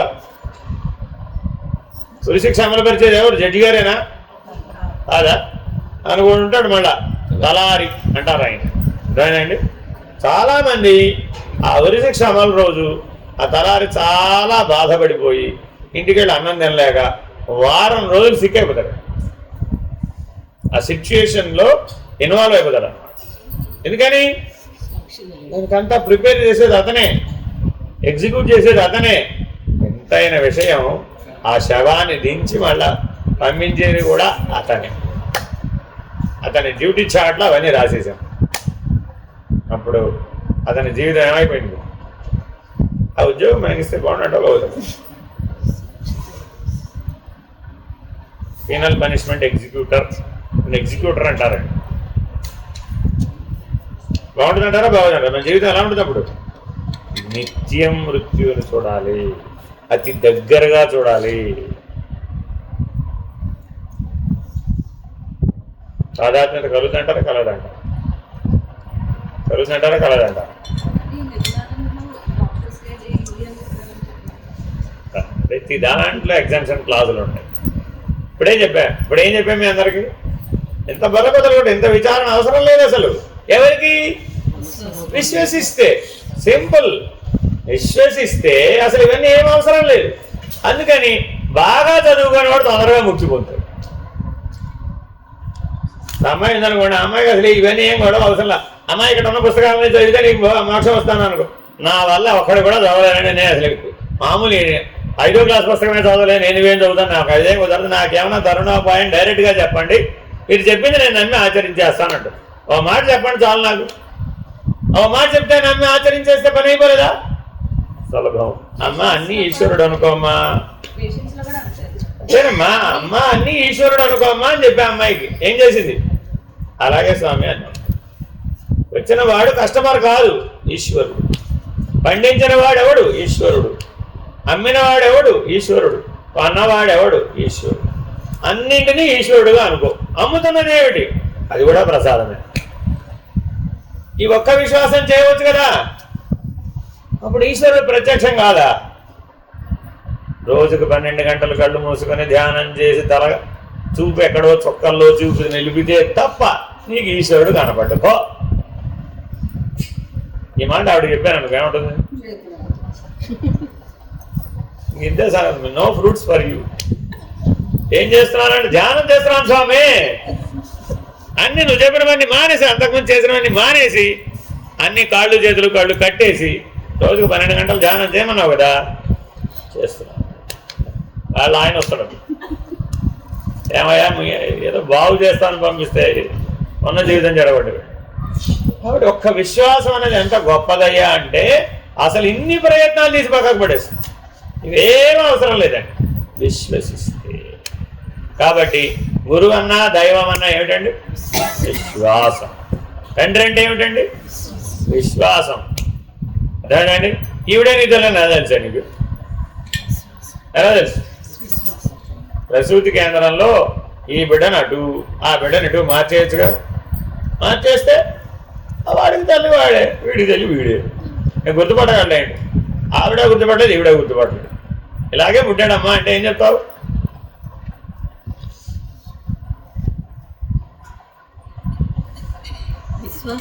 అందుకని గుర్తు ట్యాగ్ వేస్తున్నాం. వాట్ ఈజ్ గుర్తు? ట్యాగ్. అర్థమేనండి? మిస్ అయ్యి మార్చిపోవడానికి వీలు లేకుండా, మిస్ అయిపోవడానికి వీలు లేకుండా ఏం చేస్తున్నాం? ట్యాగ్. మీకు కూడా ఒక ట్యాగ్ వేసాం, మెడలో సేవలేము. మిస్ అయిపోతారు మరి. ట్యాగ్ వేయాలా వద్దా? వేయాల్సిందే. ఎందుకని? విశ్వాసం లేదు. విశ్వాసం లేదు. విశ్వాసం అంటే అసలు ఇవన్నీ ఏం అవసరం లేదు. ఒకప్పుడు ఇవేం లేవు. గుర్తుపెట్టుకోండి. ఎంతైన విషయం మీకు తెలుసో తెలీదు, tag now has become RFID tag. దాని మీద స్కాన్ చేస్తే కంప్యూటర్ నెంబర్ వచ్చేటట్లుగా RFID ట్యాగ్ అండి. అది మీరేదో మామూలు ట్యాగ్ ఏదో చేతికి దారం చుట్టారనుకో మాకండి, అది RFID ట్యాగ్. ఎక్కడున్నా దాని వివరాలన్నీ వచ్చేస్తాయి. స్కాన్ చేయగానే వాడు పుట్టగానే ఎలక్ట్రానిక్స్ అసిస్టెన్స్ పుడుతున్నాడు. ఫస్ట్ వేసేదే ట్యాగ్, తర్వాతే తల్లికి ఇస్తారు. ట్యాగ్ వేయకుండా తల్లికి ఇవ్వరండి. అదేనండి. తల్లికి కూడా సేమ్ ట్యాగ్ వేస్తారు, మ్యాచ్ చేయడం కోసం అని. అదే ఇద్దరికి ఒకటే ట్యాగ్ ఉండదండి. ఒకవేళ ఏదైనా కంప్లైంట్ రైజ్ అయితే ట్యాగ్ స్కాన్ చేస్తే తెలిసిపోతుంది. మధ్యలో మేధావులు చాలామంది ఉంటారు కదా, అటు ఇటు తిరిగేవాళ్ళు, ఎప్పుడూ వాళ్ళు పర్యవేక్షించలేరుగా. అందుకని ఎన్ని సమస్యలు పెరిగే కొద్దీ అన్ని పరిష్కారాలు కనుక్కుంటూ వచ్చాం. అలాగే శిష్యులు ఎంత తెలివైన వాళ్ళు వచ్చే కొద్దీ అన్ని శాస్త్రాలు రాయవలసిన అగత్యం వస్తుంది. ఒకప్పుడు నేను లేవు. ఈ మాట నేను అనలేదు సుమి, శంకర భగవద్పాదులు అన్నారు. స్వామి మీరు ఇంత బ్రహ్మ ప్రయత్నం ఎందుకు చేశారు స్వామి అని. నేను మొదట్లో చెప్తే ఎవరు వెళ్ళలేదయ్యా బాబు, నమ్మమని చెప్పాను. జీవో బ్రహ్మైవ నాపరహ అని మొదటి మాట నేను అది చెప్పాను. వాడు నమ్మలేదయ్యా. నమ్మించడానికి ఎన్ని శాస్త్రాలు రాయవచ్చు. ఫైనల్గా పని కూడా దేని వల్ల జరుగుతుంది? విశ్వాసం వల్లే జరుగుతుందండి. మిగిలినవి దానివల్ల దేని వల్ల జరగదు. ఆ దర్శనం కావచ్చు, అనుభవం కావచ్చు, నిర్ణయం కావచ్చు, అధిగమనం కూడా కావచ్చు. దేనివల్ల వీలవుతాయి అంటే, సాధ్యమంటే విశ్వాసం వల్లనే. కాబట్టి ఏ రోజైతే మీలో అచంచల విశ్వాసం, అకుంఠిత విశ్వాసం, విశ్వాసానికి 2 లక్షణాలు ఉండాలండి. ఏమిటది? అచంచల విశ్వాసం, అకుంఠిత విశ్వాసం ఉంటే ఇవేమీ అవసరంలా. ఏం అవసరం అసలు. గురువుగారు మాట్లాడక్కర్లేదు, ఇంత కంఠశోష అవసరం. అర్థమేనండి? శారదమ్మ గారు అంటుంటారు, ఎప్పుడు ఇలా అరుస్తూ ఉండవేనా, కాకిలాగా అరుస్తూ ఉండవేనా. ఎందుకని వచ్చిన వాళ్ళని బట్టి అంతే కదండి. వచ్చిన వాళ్ళు వజ్రాలు కనుక అయితే చాలా సులభం, వచ్చిన వాళ్ళు నాపరాళ్ళు అయితే ఎంత దానిని రుద్దినా కానీ షైనింగ్ వస్తుంది. పాలిష్ చేస్తే రాదా? వస్తుంది. కానీ మరి రెండు ఈక్వల్ ఏనంటే అవును కదా. కాబట్టి మనం గురువులు కూడా అలాగే ఉంటారు, శిష్యులు కూడా అలాగే ఉంటారు. అందుకని ఒక రకంగా ఏమైపోయిందంటే ప్రతి ప్రొఫెషన్లో కూడా ఎలా కన్ఫ్యూజన్లు వచ్చేసినాయో అలాగే గురు శిష్యుల మధ్య కూడా ఈ కన్ఫ్యూజన్లు పెరిగింది. ఎందుకంటే కర్మ మార్గంలో గురువులు వేరే, భక్తి మార్గంలో గురువులు వేరే, యోగ మార్గంలో గురువులు వేరే, జ్ఞాన మార్గంలో గురువు అందరూ ఒకటే బోధించచ్చు కదా. సమస్య లేదు. కాబట్టి ఈ అనాత్మ, ఈ అనేకత్వం అనేటటువంటి అనాత్మలో చిక్కుకోకూడదు. Very very very important. అనాత్మశ్రీ విగర్హణం. ఏం చేయాలండి మరి? గుర్తించగానే వదిలేవయ్యా బాబు, ఇది అనాత్మ అని గుర్తించగానే ఏం చేయాలి? వదిలేయి. పరిష్కారం అంతే. వదిలేయాలంటే దాని మీద నీకేముండకూడదు, ఏముండకూడదు, ఏముండకూడదు, ఏముండకూడదు, ఏముండకూడదు, ఏముండకూడదు, ఏముండకూడదు, ఏముండకూడదు, ఏముండకూడదు, ఏముండకూడదు, ఏముండకూడదు. తృష్ణ సంగతి. పొద్దున పాఠం చెప్పు, ఏ పాఠం ఆ పాఠం వదిలేటువంటి తృష్ణా సంగ సముద్భవం. ఆ రెండు లేక సత్యం. ఆ రెండు లేకపోతే అనాత్మ నేను పట్టుకునే అవకాశం లేదు, అసలు గొడవే లేదు అసలు దాంతో. ఈ రెండు లోపల వదిలేస్తే అనాత్మతో నీకు పనే లేదు. ఆత్మ కాళ్ళ ఎదురుకుండానే ఉంది, అసలు వెతుక్కోకర్లా. ఎందుకని ఉన్నదంతా ఆత్మే. మళ్ళీ ఎక్కడికో వైకుంఠానికి వెళ్ళో కైలాసానికి వెళ్ళో చూడక్కర్లా. సర్వత్ర వ్యాపకమై సర్వే సర్వత్ర సాక్షిగా ఉన్నటువంటిదే ఆత్మ. హరి ఓం. శ్రీ గురుభ్యో నమః. పూర్ణమదః పూర్ణమిదం పూర్ణాత్ పూర్ణముదచ్యతే పూర్ణస్య పూర్ణమాదాయ పూర్ణమేవావశిష్యతే. ఓం తత్సత్. ఓం శాంతి శాంతి శాంతి.